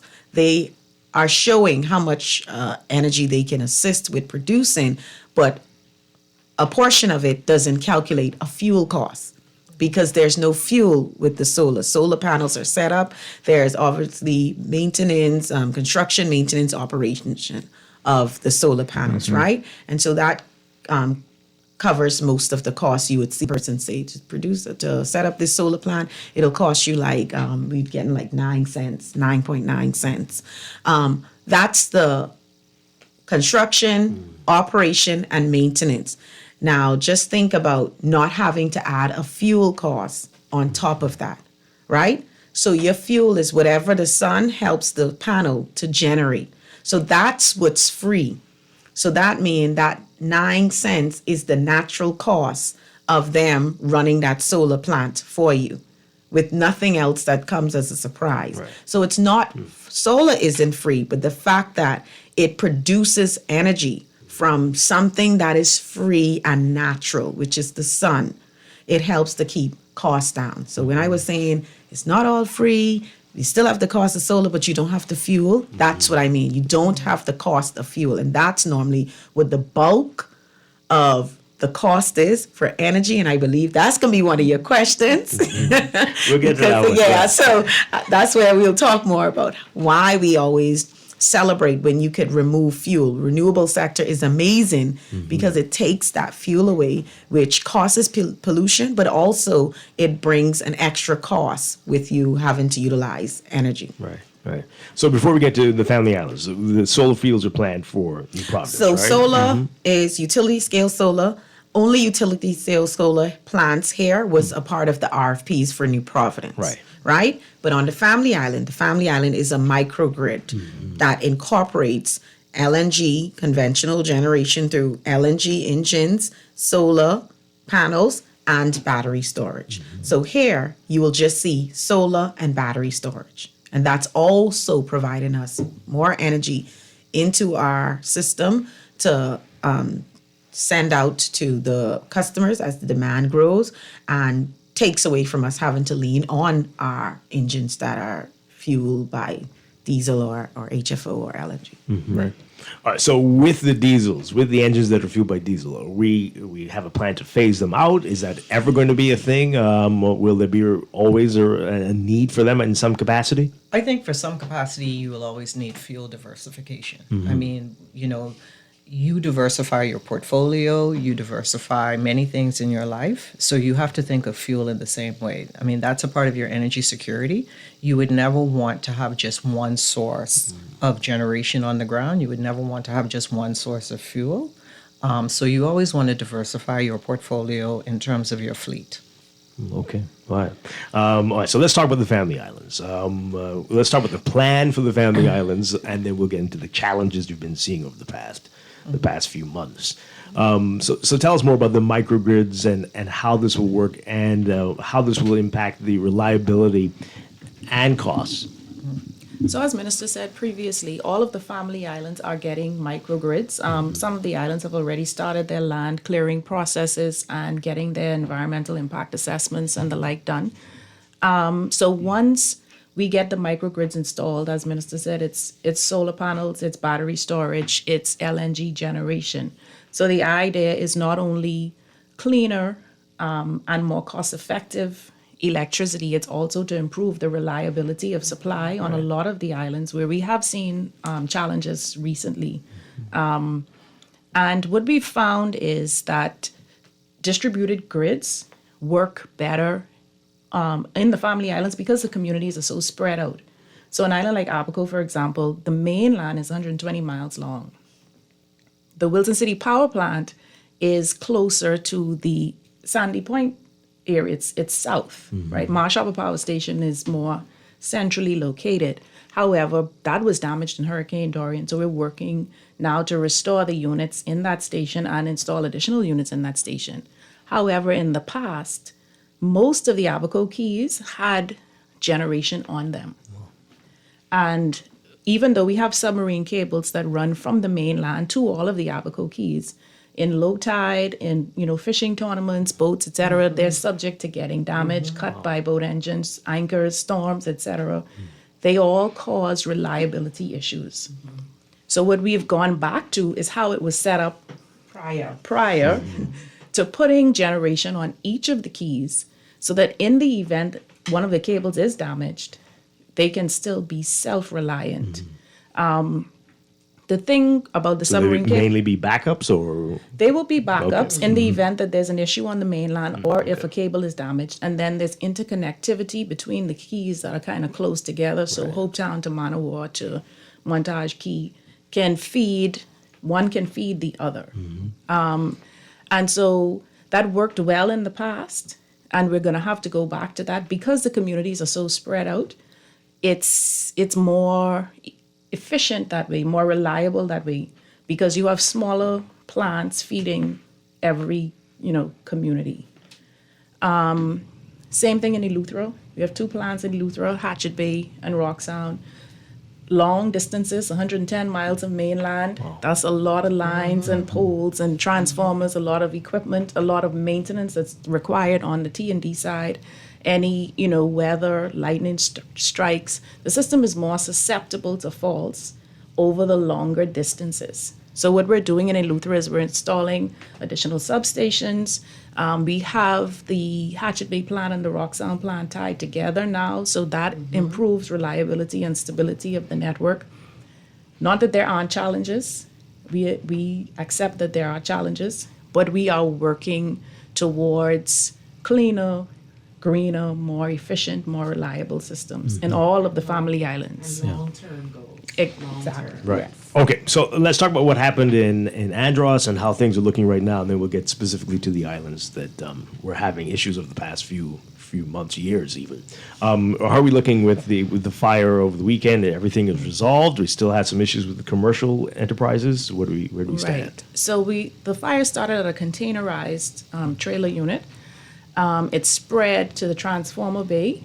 Thankfully, the staff were very responsive. The island manager and the team on the ground, they were able to extinguish the fire with their fire extinguishers. We had assistance from the Ortec Naval Base and volunteers from the community that came out. And thankfully, we were able to save the power station itself. The fire did not spread to the building and the units inside. We were able to restore the entire mainland from the Nicholstown power station. So that took a lot of work because that's a long distance, 65 miles, I think. Yeah. And so the T&D teams had to go out. They had to close open points. They had to tap up transformers to make sure that customers could get good voltage in their homes. Unfortunately, we're not able to supply all of our 3-phase customers. Yeah.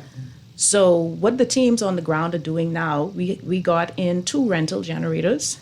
They're in the process of connecting those up. So we had to take out all of the damaged cables. We had to test all of the transformers to make sure that they were in good working condition. And so once they get them tied in, then we'd be able to fully restore from the Fresh Creek power plant. Now, one of the things is we had already purchased a brand new unit for the Fresh Creek power station that's expected to be in, I think, by the end of this month, which is why we opted for temporary rental generation until we get our new unit in place. Okay. So that was purchased before the fire even happened because we knew we needed to do some upgrades there as well. Okay. Do we have rental generation just chilling around the place? So we seem to get them around real quick. So we have good relationships with Emily, and their location in Grand Bahama had some units that they had just come back, and they were conveniently available when we needed them, and so we're very thankful to them for that. So we were able to get them on the island within 48 hours. Okay. Is it fair to say that Eleuthera has been the island with the most challenges? Would you say that? Yeah. All right. So I think you were alluding to what some of the issues are. These are long-standing problems. How bad is it? And when do you think we'll begin to see things turn the corner? So Eleuthera is an extraordinarily challenging island for a long time. Mainly because of geographics. So one of the things that CEO would have alluded to is the length and the distance. Right. So in the industry, we have a thing called voltage drop, meaning that, your appliances run here and you get maybe like a flicker or a dimming. Well, imagine like if it was water, and let's say the water is at the head and you're at the very, very end, and you turn on your tap and you just get a little trickle. But everybody before you, they have more water, more force. Okay. So that is our real challenge in Eleuthera. And the other part is because the island is so skinny, so to speak, you cannot double circuit, meaning you cannot put one circuit on this side and another circuit down here to reinforce the system. And if you have to put both circuits on the same pole, you're really not getting the reliability, because if something happens to that pole, then you lose both circuits. Wow. So because of the geography of the island, it is probably our most challenging island to serve. And when you couple that with double-digit growth, it's probably one of our fastest growing islands. And so now you've got, and to be quite honest, what happens sometimes is that consumers don't tell us when they're upgrading. And we've had instances where someone may have a 1,500 square foot home and then they go to a 4,500 square foot home, and we don't know, or we're not advised that the home has tripled in size. I mean, it seems clear that you should do that, but tell us why that's really important that you have to do that. You have to do that because you it's a part of our planning. If we don't know, we can't serve you. Okay. We've had some instances where a customer then comes and complains to us, and we actually had an instance last year, I guess earlier this year, where the customer was complaining, "Oh, my bill has tripled," and then we go there and we find out that the house has tripled in size and the entire meter base has melted because there's so much energy going through that particular facility. So it's so important for customers to tell us if you're going to increase the size of the home or you're adding additional service, you need to let us know so that we can provide the level of service we want to provide to you. So there are those things, but it is an extraordinarily challenging island. We look at the island in terms of not only the geography, but we also look on the resiliency. So when we talk about resiliency is very important. We want to know how quickly our systems can respond to getting you back on. So patrolling the lines, vegetation management is really the key to our success. We have to, but again, the island is 110 miles long on the mainland, and so could you imagine having roving crews all the time trying to do the tree trimming to make sure? Some of the line goes through salt, almost like a saltwater marsh.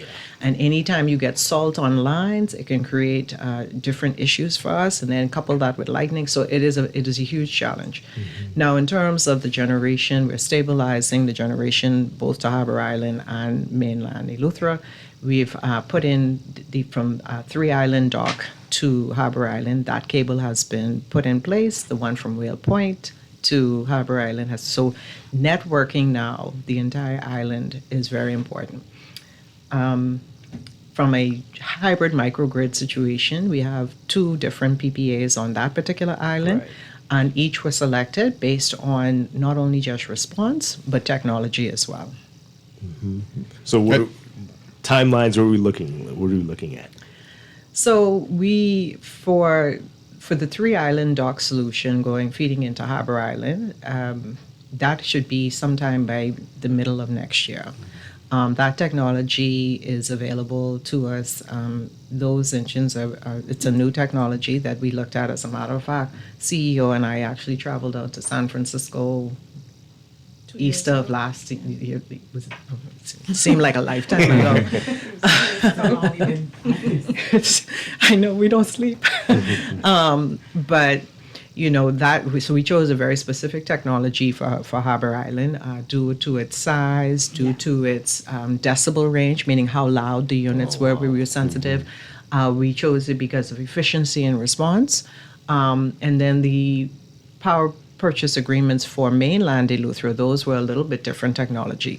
Those were a technology we chose specifically because we wanted to be able to integrate the solar as a part of that. So we were able to look at the solar and battery energy storage solution.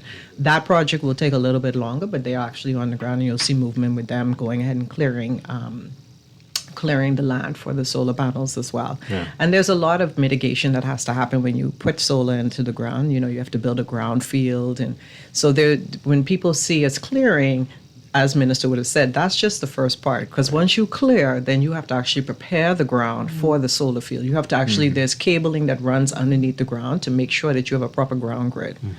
There's also has to be coordination studies between the power station and the power purchase agreement, the IPP. So you actually have to know how those two things are going to talk to each other. Right. And so for that, we actually have chosen what we call a microgrid controller. The microgrid controller is the complete brains of the operation. It sees all, knows all, tells all. Right. And it'll bring all of that information back to BPL. As a matter of fact, probably by the end of this month, you'll be able to go to the ministry and OPM and BPL and see the interactive screens as we start to pull the data back. Yeah. All right. So it sounds reasonable. We're going to go to the news in just a bit. But so we get messages from Eleuthera weekly. Yes. And it's reasonable what you're saying, but they're not getting it. What would you say to them? Like, this is affecting my business, it's affecting my livelihood, everything. Well, what would you say to those consumers there? Firstly, we apologize for the disruptions. We know that they rely on consistent, reliable supply of electricity. We are working. What I would like to say to the residents is we are working. We have teams on the ground at both power plants, on the T&D network. Whatever additional resources is required is being sent to Eleuthera. I just came back from there. I don't even know, all my days are rolling into one. I think it was last week. And I know it's a frustrating experience. And I know that, we're not the favorite utility. However, we are definitely putting all boots on the ground to get the work done. We did offer the 50% rebate on the base rate to Abaco, Eleuthera, Long Island, and Cat Island. And I know that does not compensate, them for the unreliability of electricity supply. But we have a plan in place. And the issues didn't arise overnight, and we're not going to be able to resolve them overnight. But we are definitely working. We're doing everything that we can possibly do to ensure that they get the level of service that they deserve. Okay.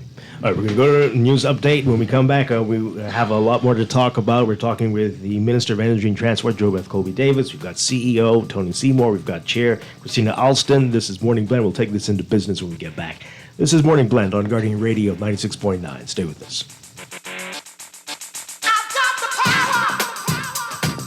Starbucks Bahamas is the place you need to be. Yeah. Taste the pride of Bahamian craft and culture in premium coffee. Recommended to serve convenience and we stand on consistency. We're more than just a coffee house. Come join our community. We've been here for 20 years. Set the celebration with us. Uplift every day with each cup. Coffee community craft and culture. We've been here for 20 years. Set the celebration with us. Starbucks Bahamas come to give you coffee community craft and culture. Are you searching for something new? Something exciting? Your dream job in paradise? Well, look no further. Royal Beach Club Paradise Island is hiring. Join a dynamic group of passionate hospitality professionals, craft unforgettable moments, and thrive in a vibrant, welcoming atmosphere. Play your part in shaping the future of our team while growing your own career every day. Bring your energy, your passion, and your creativity to a workplace that's as dynamic and fun as you are. At Royal Beach Club Paradise Island, the opportunities don't just exist. They're limitless. So are you ready to find your perfect fit? Visit Royal Beach Club at paradiseisland.com/career today and step into a world of exciting possibilities. This is Guardian Radio 96.9 FM, streaming on GuardianTalkRadio.com and the Guardian Radio app, Nassau, Bahamas. Views and opinions of the hosts and guests are their own and do not necessarily reflect the views of the management and staff of Guardian Radio. Wake up, it's a new day. Wake up, it's a new day.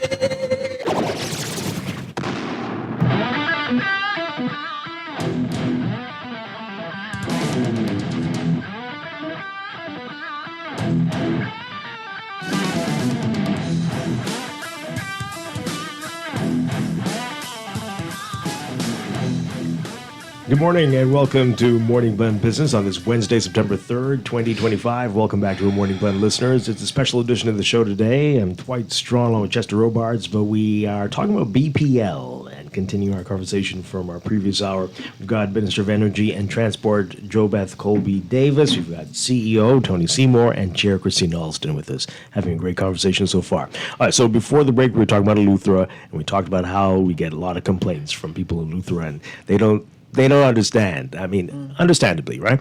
But this texter, while we were talking, saying, well, I'm from Eleuthera and the island's been more than 100 miles all our lives. That shouldn't be an excuse in 2025. At this point, an efficient solution should have been created and executed. Yeah, I agree. Totally agree and understood. The length of the island is not an excuse. It's just a fact. Mm-hmm. And that is why I mentioned that we found that distributed generation works better in the family islands because the communities are so spread out. So you have long stretches of transmission lines where no one lives, for example. And so what we're doing is we're shoring up the generation supply at both power stations. So the Hatchet Bay Power Station, we put in an additional, I think, 6 megawatts of generation at Hatchet Bay ahead of the summer. We're installing an additional 4 megawatts right now at the Rock Sound power plant. Those units are being tied in as we speak. As a matter of fact, they did a mechanical test on the units last week where they ran them in, so we know that they're in good working order. It's just a matter of getting them now tied into the grid. So what that will do is that will bring some relief and reliability of supply to the southern part of Eleuthera. Additionally, we're putting in a substation at the Topham Bay water plant. So the way that the lines are set up now, it's a bit convoluted, runs from Hatchet Bay to Rock Sound and then back to Topham Bay.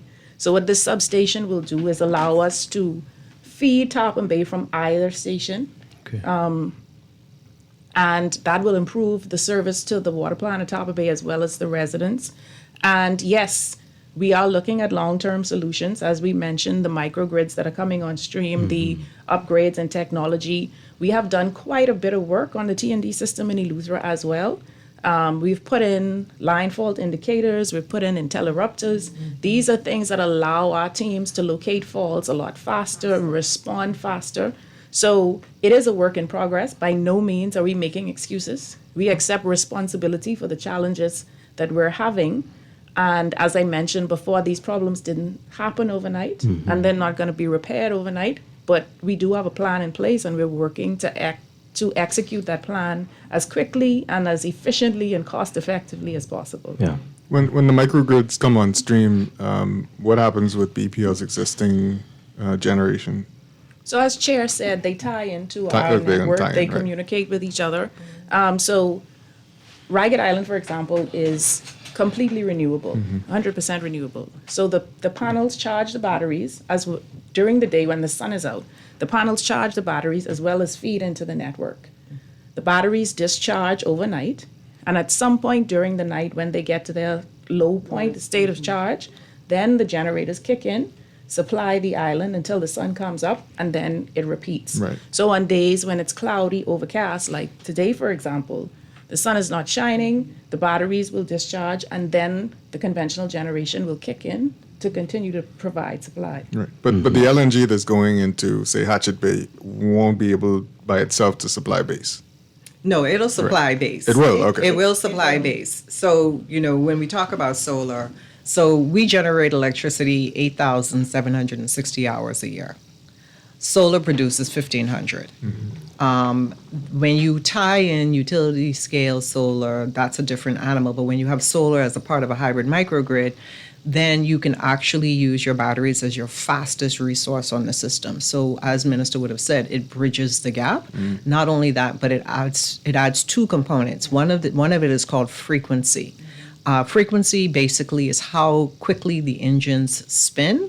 And so what happens is the battery energy storage unit will be able to see the frequency between the LNG engines and the BPL engines, and it'll be able to ride through and match those two so that we don't have a frequency issue on the island, which means that the consumer doesn't see any type of dip or blip or have an issue on their side. Right. So one thing that we, when we talk about these legacy issues is we're sitting, our industry really has changed more in the last 5 years than it did in the previous 50 years. We have technology now that we did not have before. We are looking at, when we talk about grid modernization, what we're talking about is self-healing grids, meaning that we can actually do two-way communication where we can now, instead of patrolling the entire line, we are now using technology that actually helps us isolate the patrol work, meaning we should be able to see exactly through our outage management system. If I ping one customer and they respond back, and then I ping their neighbor and their neighbor doesn't, now I can isolate where the outage actually occurs, and it helps us be much more definitive in how we send out restoration crews instead of them patrolling up and down the lines. Oh. And that's a part of our resiliency solution, as well as how fast we can respond. So even though these are legacy issues, one of the things that we recognize is we're able to leapfrog some technologies. So instead of going from A to B, B to C, we can just go from A to D. And again, many of these technologies are very new to the industry. And so utilities all over the world are, clamoring to implement these technologies as quickly as possible. All right, so I'm not an engineer, so forgive me, but I know microgrids, that's the solutions we're using for the Family Islands. Could that have worked in New Providence? We divided the island into sectors, and could that have worked? Why could it not have worked? We have different population density, so you wouldn't need to exercise that type of solution. So usually a hybrid microgrid has more than what we call 2 or 3 elements. But here, the better solution was to go ahead with the utility scale solar. Now, utility scale solar has a lot of challenges. I don't want people to think that that's an easy integration. It is extraordinarily challenging. And we're learning. One of the things that I think Minister said as well is that, we look to see what everybody else was doing to try and learn from their mistakes. Right. So one of the things that we are actively looking at on the engineering side is Red Electrica, which is the transmission and distribution company in Spain, lost Spain, Portugal, and the southern part of France. They took out the nuclear unit and they had to open up their 900 megawatt tie to Morocco. And at that point in time, they were far exceeding what is fair and reasonable from international standards with respect to their renewables. They were sitting at 85% renewables. And in addition to that, they were doing their spring maintenance on their main engines, and their engines are a little different from our engines. They were not able to bring their engines up for 30 minutes. And so we actually looked at the information that was published by NERC, which is the Utility Council in the United States.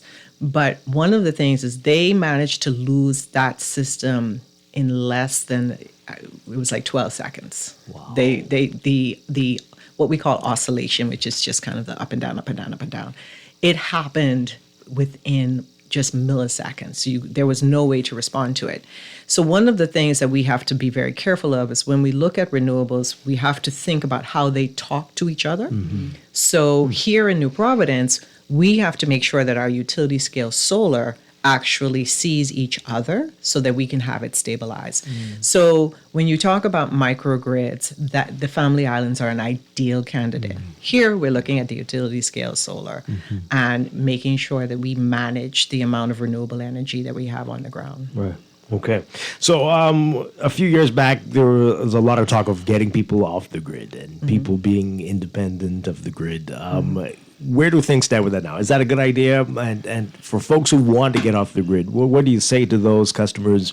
And we got a text. I'll get to the text in a bit, but what's your response to that? So we do have a small scale renewable generation program as well as a medium scale. So if you have, solar panels on your roof, once you get approval from ERCA and the Ministry of Works, you come and apply to us. We'll come in, we'll change out your meter. So we read what we provide you with and what you send back to the grid. And then you're credited at the end of the month for whatever the fuel charge is for that month. So a lot of people, they'd use us at night because the solar panels power their homes during the day. And then they end up usually in the credit at the end of every month. Are you encouraging people to do Of this? course, You yes, do think definitely. that's, Yeah, definitely. And the more the better, or does it get to a point where this is too many people now? So that's a challenge on the engineering side. Luma Energy, which serves Puerto Rico, they have not put in the regulations. And so anyone can put anything behind the meter. And they are definitely seeing challenges with that. I think to answer your question, engineers have to get together and do some more studies, to be quite honest with you. Like, what is the critical mass in terms of putting, when is too much? And we're only talking solar, right? We're not talking other renewables, just specifically solar. So behind the meter is far easier to control. One of the things that is a hot topic in the industry is, should we be looking at behind the meter solar as a virtual power plant? Which is just a fancy term to say that we control what's behind them. Like, we see what's there. We ask people to come online. They help. We move energy across the system. But again, all of these are new technologies. I think we're just now really understanding what solar does to the system and how we as a utility have to respond to it. Okay. Wow. So the test was asking, what do you plan to do to differently or better facilitate, support, and incentivize small home renewable generation that will help towards lessening the reliance on BPL while contributing to the grid? Well, Minister, they're pushing the mics towards you. I know that is the intent for us in the next few weeks. I think that we're organizing a meeting because I think the first conversation have to be finance.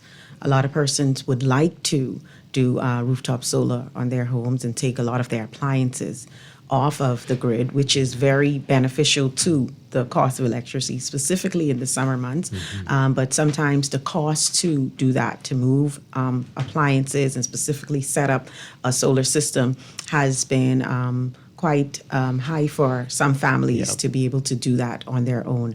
And so what I actually started to look at when I was at housing was, is there a way to incorporate a percentage of their solar system costs into the mortgage so that persons can be able to pay that over time or into some type of structure that is similar and not a short-term loan, which is required a bulk payment every month, but a spread across the time of the system, like we do at the utility companies. We have 25-year engines, and so usually our spread to pay that finance back is across the year span of those systems, and obviously insurance covers if something happens prior to those years, an incident. But that's what we were looking at, and so we can speak more about that once we begin to have those conversations. I will tell you that that has been something that has been a part of how I incorporated, being now having BPL under my portfolio. They've helped me to see how they work their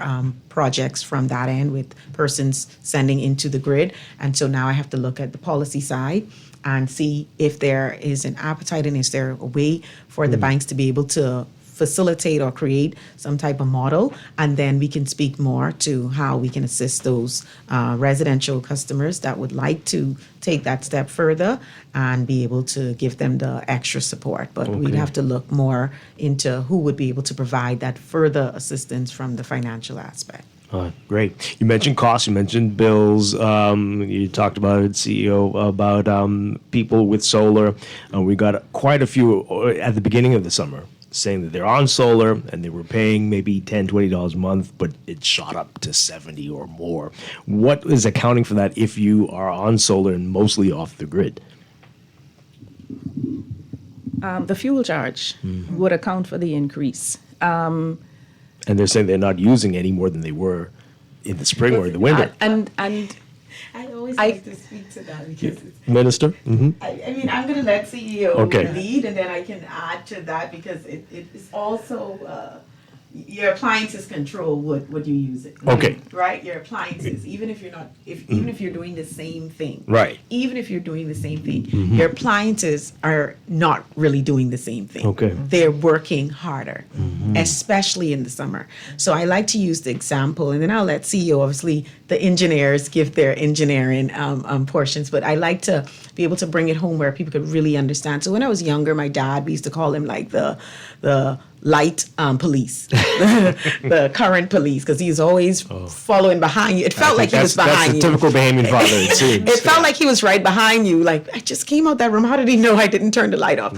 But in the summer months, my dad always told us when we get home from school, we run inside and make sure I open up the windows. Open up the windows in the house and, you know, make sure you open them up, cool out the home and stuff. And we'd always wonder why we have to wait until 7:30 or 8 p.m. before we can turn the air conditioner on or whatever. And he always made us open up the windows. As I got older and obviously being a part of the energy sector, you understand the heat is contained in a room.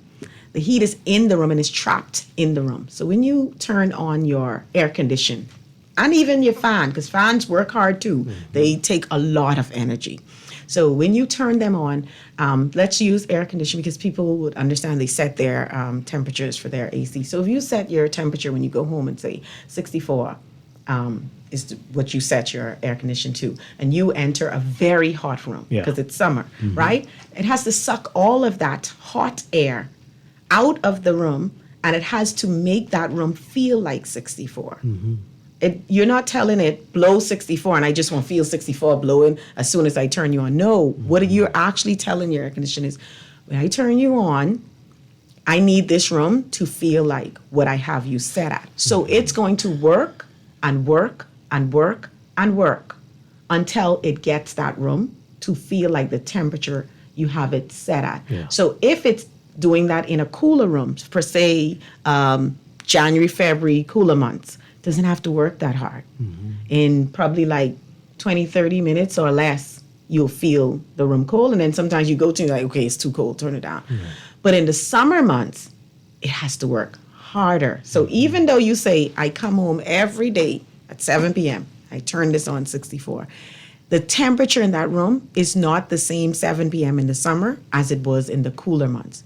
So sometimes when we say we're doing the same things, I didn't change the things. Well, in the summer, you should change some of the way you function. Like I said, in the summer months, my dad made us open the windows so the trap heat exits the home first, right? And then turn it on.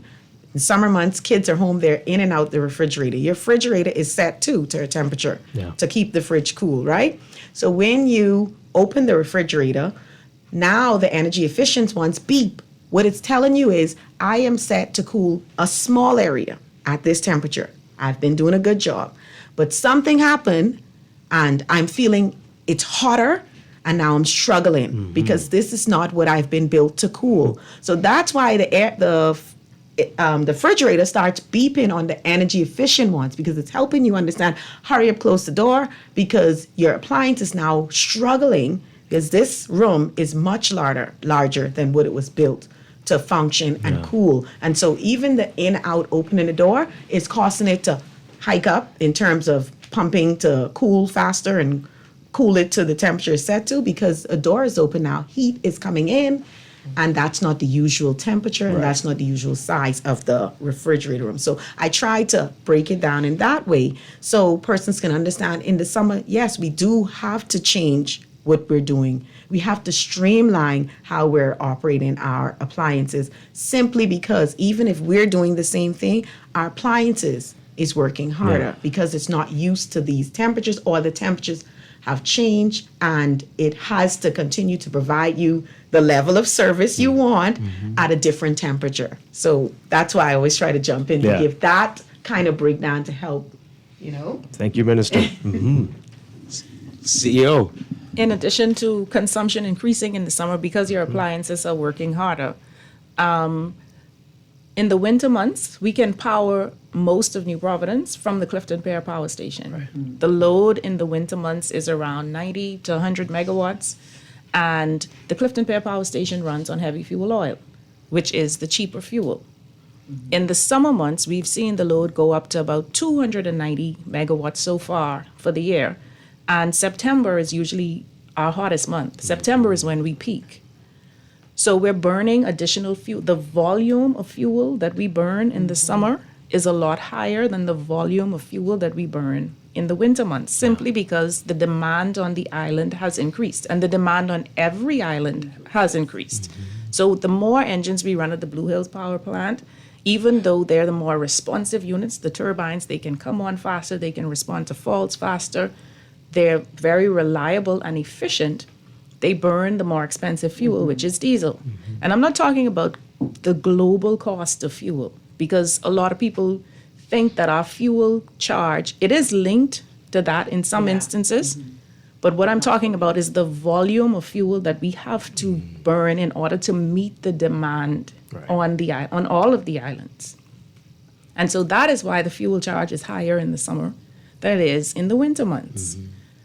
Now, what the government did as an initiative to try and bring relief to our customers is hold the fuel charge steady until the end of September. So it's been constant at 17.4 cents on the low end for under 800 kilowatt hours of usage. Above 800 kilowatt hours, it's at 21.4 cents, which is not the actual cost of fuel for the summer months. It is a lot higher than that.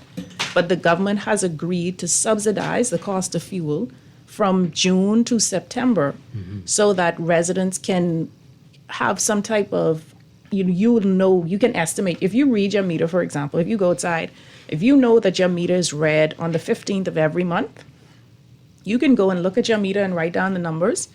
And if you know what your reading was on the 15th of the previous month, you can kind of estimate what your bill is going to be based on our rates, because the fuel charge until the end of September is not changing. Our base rate does not change. Our base rate is based on your actual consumption. 0 to 200 kilowatt hours, zero. 201 to 800, 14.95 cents. 800 and above, sorry. No, it's 11. Yeah, 12.95. 800 and above is 14.95. You know, based on your consumption, what your base rate is. The only thing that fluctuates is the cost of fuel, and because that's being held constant until the end of September, you can kind of get an idea of what your bill should be. Right. And everyone has access to their meter. So if you feel like your bill is too high, or you feel like, we got your meter reading wrong, then you can send us a photo of your meter, or you can come in and say, hey, here, my meter is saying X, Y, and Z, but my bill is saying, and then, we can come out and we can check, make sure that your meter is working correctly. We're offering energy audits. If you feel like you're billed incorrectly, we can come out and see, what may be drawing most of your electricity. We had a lady. Doing that for free? Yeah. Yeah. Okay. We had a lady reach out to us, and her bill had escalated 1 month. It was high. She said, there's no way this is my bill. And we came out and we found that it was her water pump. Her water pump was malfunctioning, and it just was cutting in and out, and it was drawing a lot of electricity. So once she got the water pump fixed, then her consumption went back down to normal. So these are things that we can assist with. Come in and see us. We're open every day. And I encourage people to track their usage. That's what I was going to say. Track you can see on your meter what your reading is. The bill states the date of the month that your meter is read. And I know a lot of people think we don't read meters because we don't. I was going to ask you. People say you're still estimating, or you're not estimating. If a bill is estimated, it says so on the bill. Right next to the consumption, it says the word estimated. And why would that happen? So there are instances where if we're doing meter reads, we have a mobile collector that is in the BPL vehicles. All of the meters, once we drive through the corner, it downloads the meter number, it downloads the reading from the meter. Now, sometimes if there's an issue and we didn't collect a read, so it's called a skip read, we will estimate you based on what your typical consumption is for a month at that time of year. So we look back at your historical consumption and estimate. Now, why would that happen? The skip? Yeah, sometimes it's a skip read, so we'd have to come back and then physically read your meter, which we typically do the following month. Okay. Because IRCA regulations do not allow us to estimate your meter for more than 3 months. So we have to go back and we check every month. We go and we see, whose meters are skipping, and then we come back and we check. We do an actual read, or if there's an issue with your meter, if your meter is not transmitting, then we may have to come in and replace it. But I encourage people to track their usage. Read your own meter. The billing layout, you can see how much we charge for every tier of the bill. You can see what the fuel surcharge is. You can calculate your own bill. You can see your usage by 12 months as well. Yeah. So that's another thing that I try to encourage consumers as they reach out to me to look. I had a consumer reach out to me. Their bill is normally about $130 a month, and they saw it go to $215 or so. And so they were like, well, it's almost tripled, and what's going on? And I said, can you send me a picture of your bill so I can see the actual graph that shows you your usage? Right. And so when they sent it, the month prior, which was the cooler month, they were about 780 something in total, right? So the next month they were at 1390 or something like that. So their usage almost doubled what they would have seen the previous month. So I said, this is why you're almost double in your bill, because your usage doubled. And so I said, what is it that you're doing? Maybe change up some stuff because it's hotter month now. And so change up the times and things that you do. But sometimes it's good for us to show them where we have the usage from the prior month and then what the usage is the following month, because you would see the changes through that, and then you could kind of make some adjustments as well. We had a caller last week who says they don't have a smart meter. It wasn't replaced, and they're wondering how you're estimating or how their bill is being read. How widespread is the smart meter now? Is that almost everybody, or we still have a few who don't have it? So the AMI projects, we haven't rolled those out yet. We have digital meters. The digital meters. Some people still have the analog meter that spins, and those are all read, like I said, from the mobile collector. Okay. None of our meters on the system requires us to come into your yard and write down a reading. However, if you feel as though your consumption is incorrect, or when you get your bill, we have your last month meter reading on it, we have this month's meter reading on it, and the difference, and that is what your consumption is for that month. If you feel like those numbers are incorrect, you can always take a photo of your meter. You can come in and see us and say, hey, you read my meter on the 15th of every month, and I checked on the 14th and my reading is this, but my bill says this. And then we can come out and investigate and have those types of discussions. And we do that all the time. Yeah. You're saying the fuel charges being subsidized through September. What happens after September? What are we going to see? So after September, we go into the cooler months, and we're hoping, we're praying that it will be. We are hopeful. We are hopeful. Right. But we do tend to see a decrease in the load October through, I would say, February. February, March, and so we'd be running less units at the Blue Hills Power Station more units at Clifton Pier. And so, the fuel charge should go back down to what it was, the previous year. Right. Got to ask you about this. Just a few years ago, there was talk of prepaid electricity. Or is that still on the table? Is that something we are considering?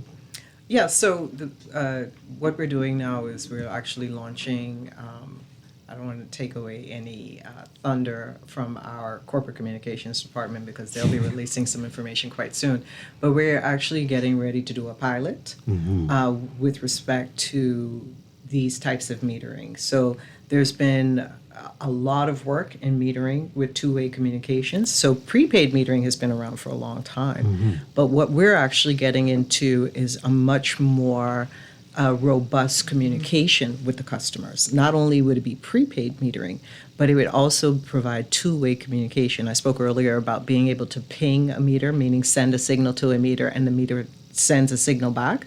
And that not only will help us as a part of this new metering, we can actually wrap it into our outage management system.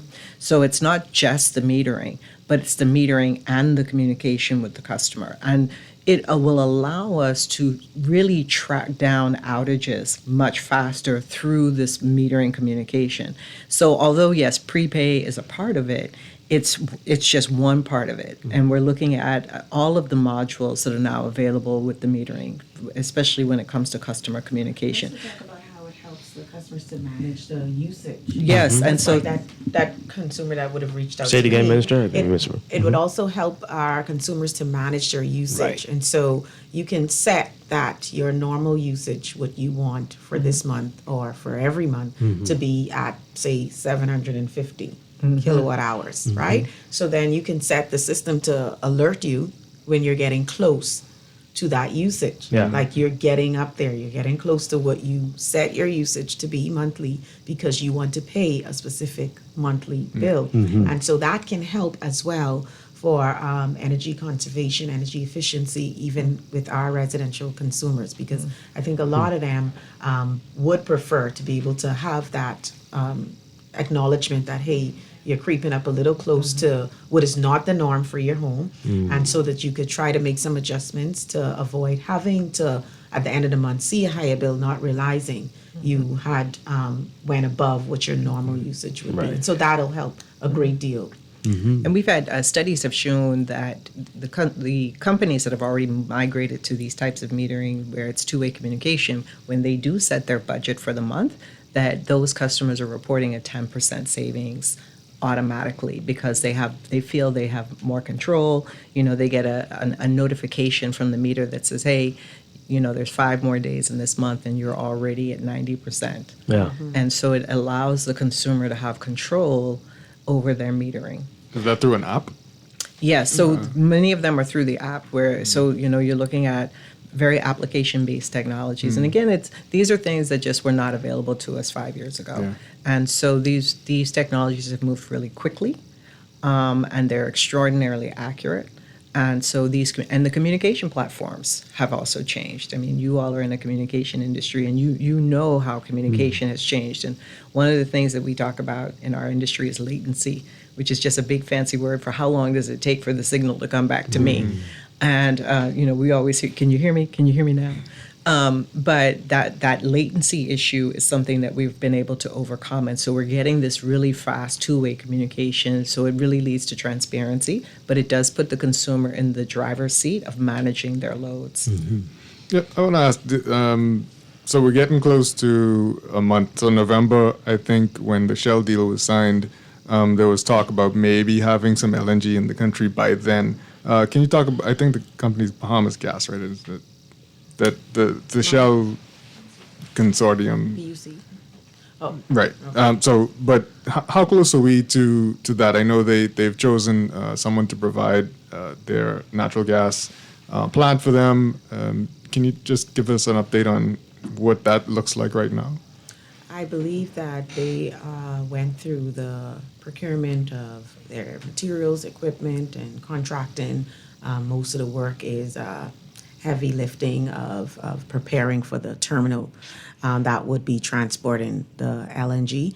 And so they would be looking to start, I'm told, dredging maybe if not the end of this week, probably sometime next week, and weather permitting, they'll be looking to start dredging. So the terminal actually has to be completed for us to move on to providing LNG. And I'll get a better update. I have a meeting with them. It was scheduled for last week, but I was not available to have that meeting. So I'll have that meeting, I think, Monday, and I'll be able to get a further update on where we are in timelines. But the most critical part of the project is having the LNG terminal completed. Right, and I know the engines had to be updated, upgraded eventually. Can you talk about when that might happen to accept The LNG? conversion The conversion of the engine. So I would have to get an update again on timeline for conversion. I don't think that, not the turbine. Yeah. Mm-hmm. I think they do have to shut them down and do a switch over. Mm-hmm. Yeah. Okay. Tony Seymour, last time you were here, we talked about off-peak, on-peak time for folks who might be deciding to do charging, maybe their vehicles. Are we still on track with that? Is that still part of the plan? What can you tell us about that? So, peak charges, you mean? Mm-hmm. That has not come about as yet. There's a tariff study that's being done. Once that's completed and ERCA agrees to changing the rate structure, then we'll have our public consultations to talk about what the difference in rates may be. Like if you're consuming more energy during the peak period than if you're off peak hours and the like.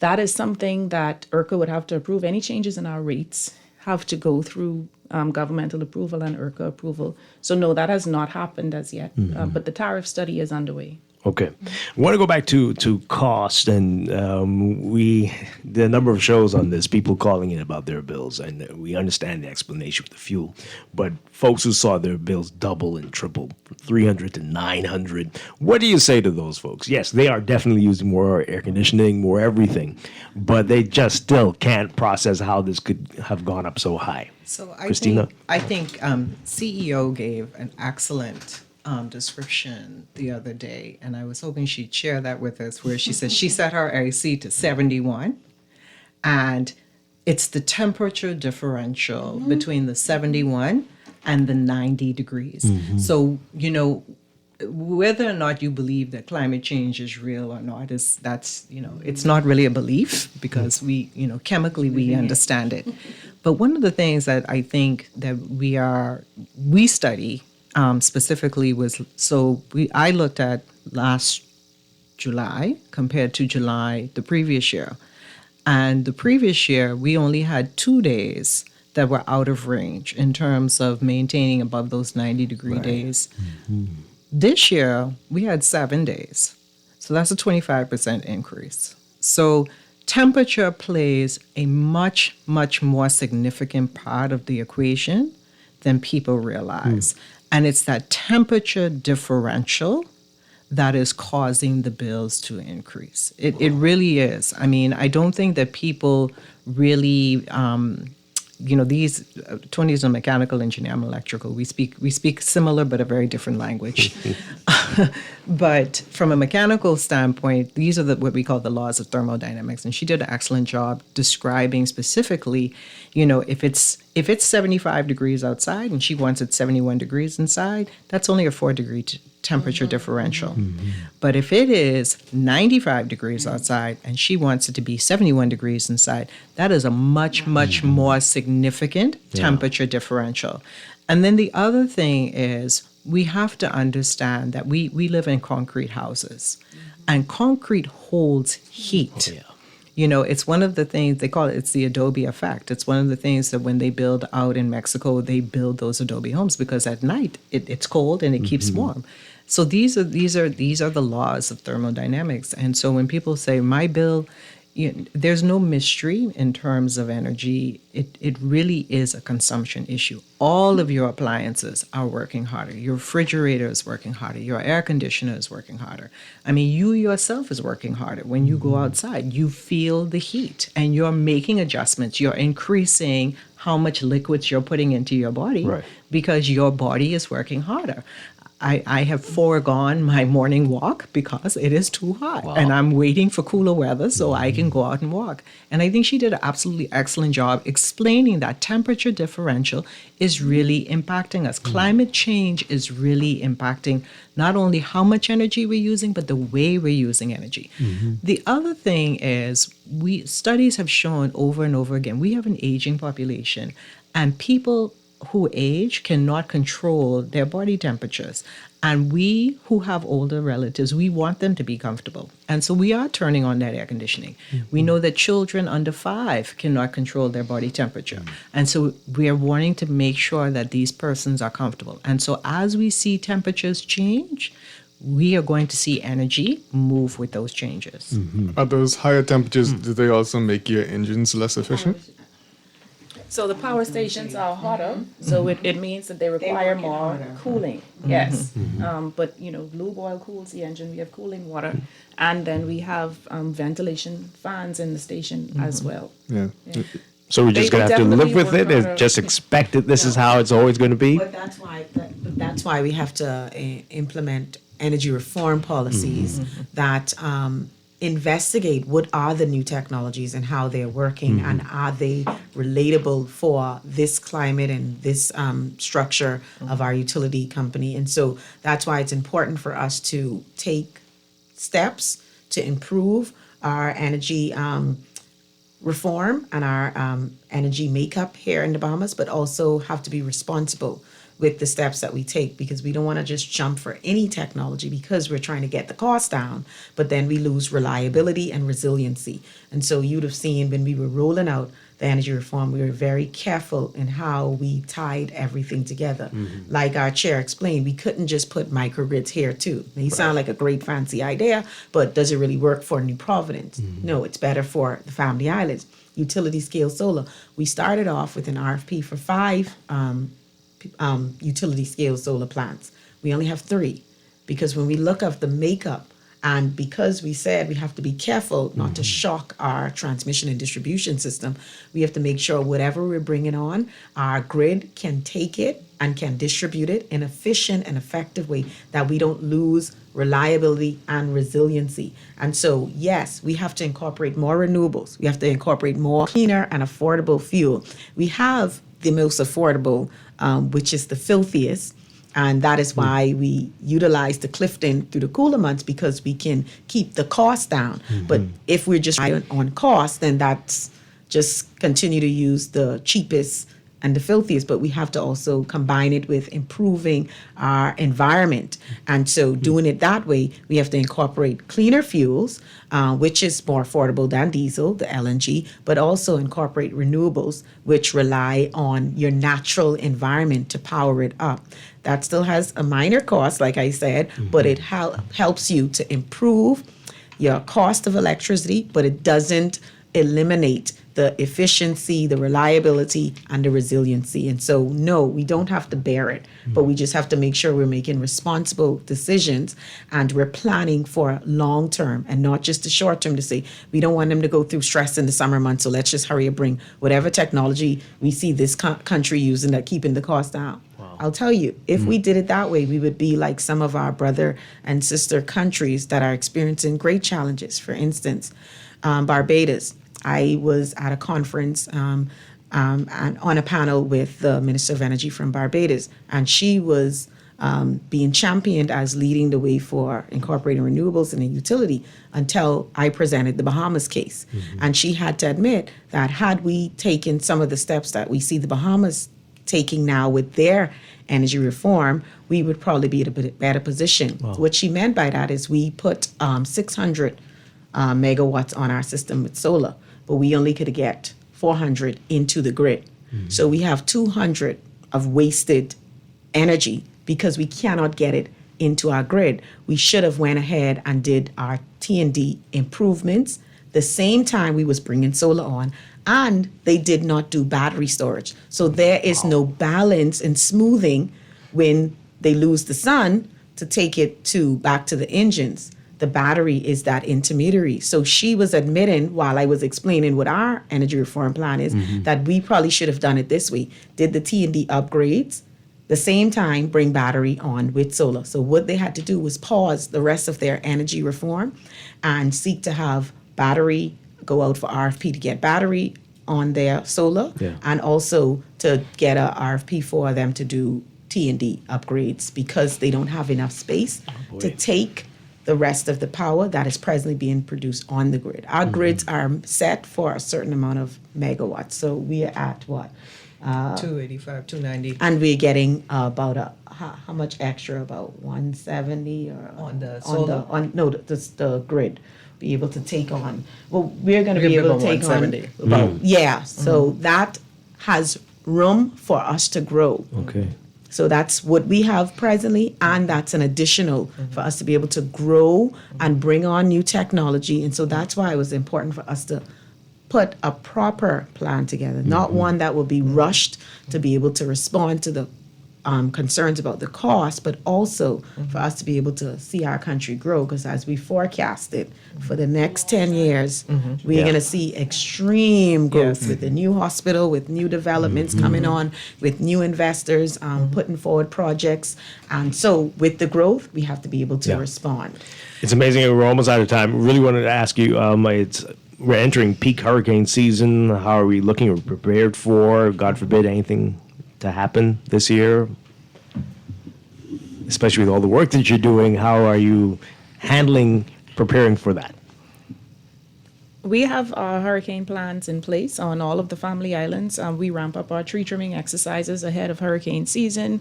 We ensure that all of our power stations, we have all of the storm shutters, equipment necessary to secure all of our stations as best we can.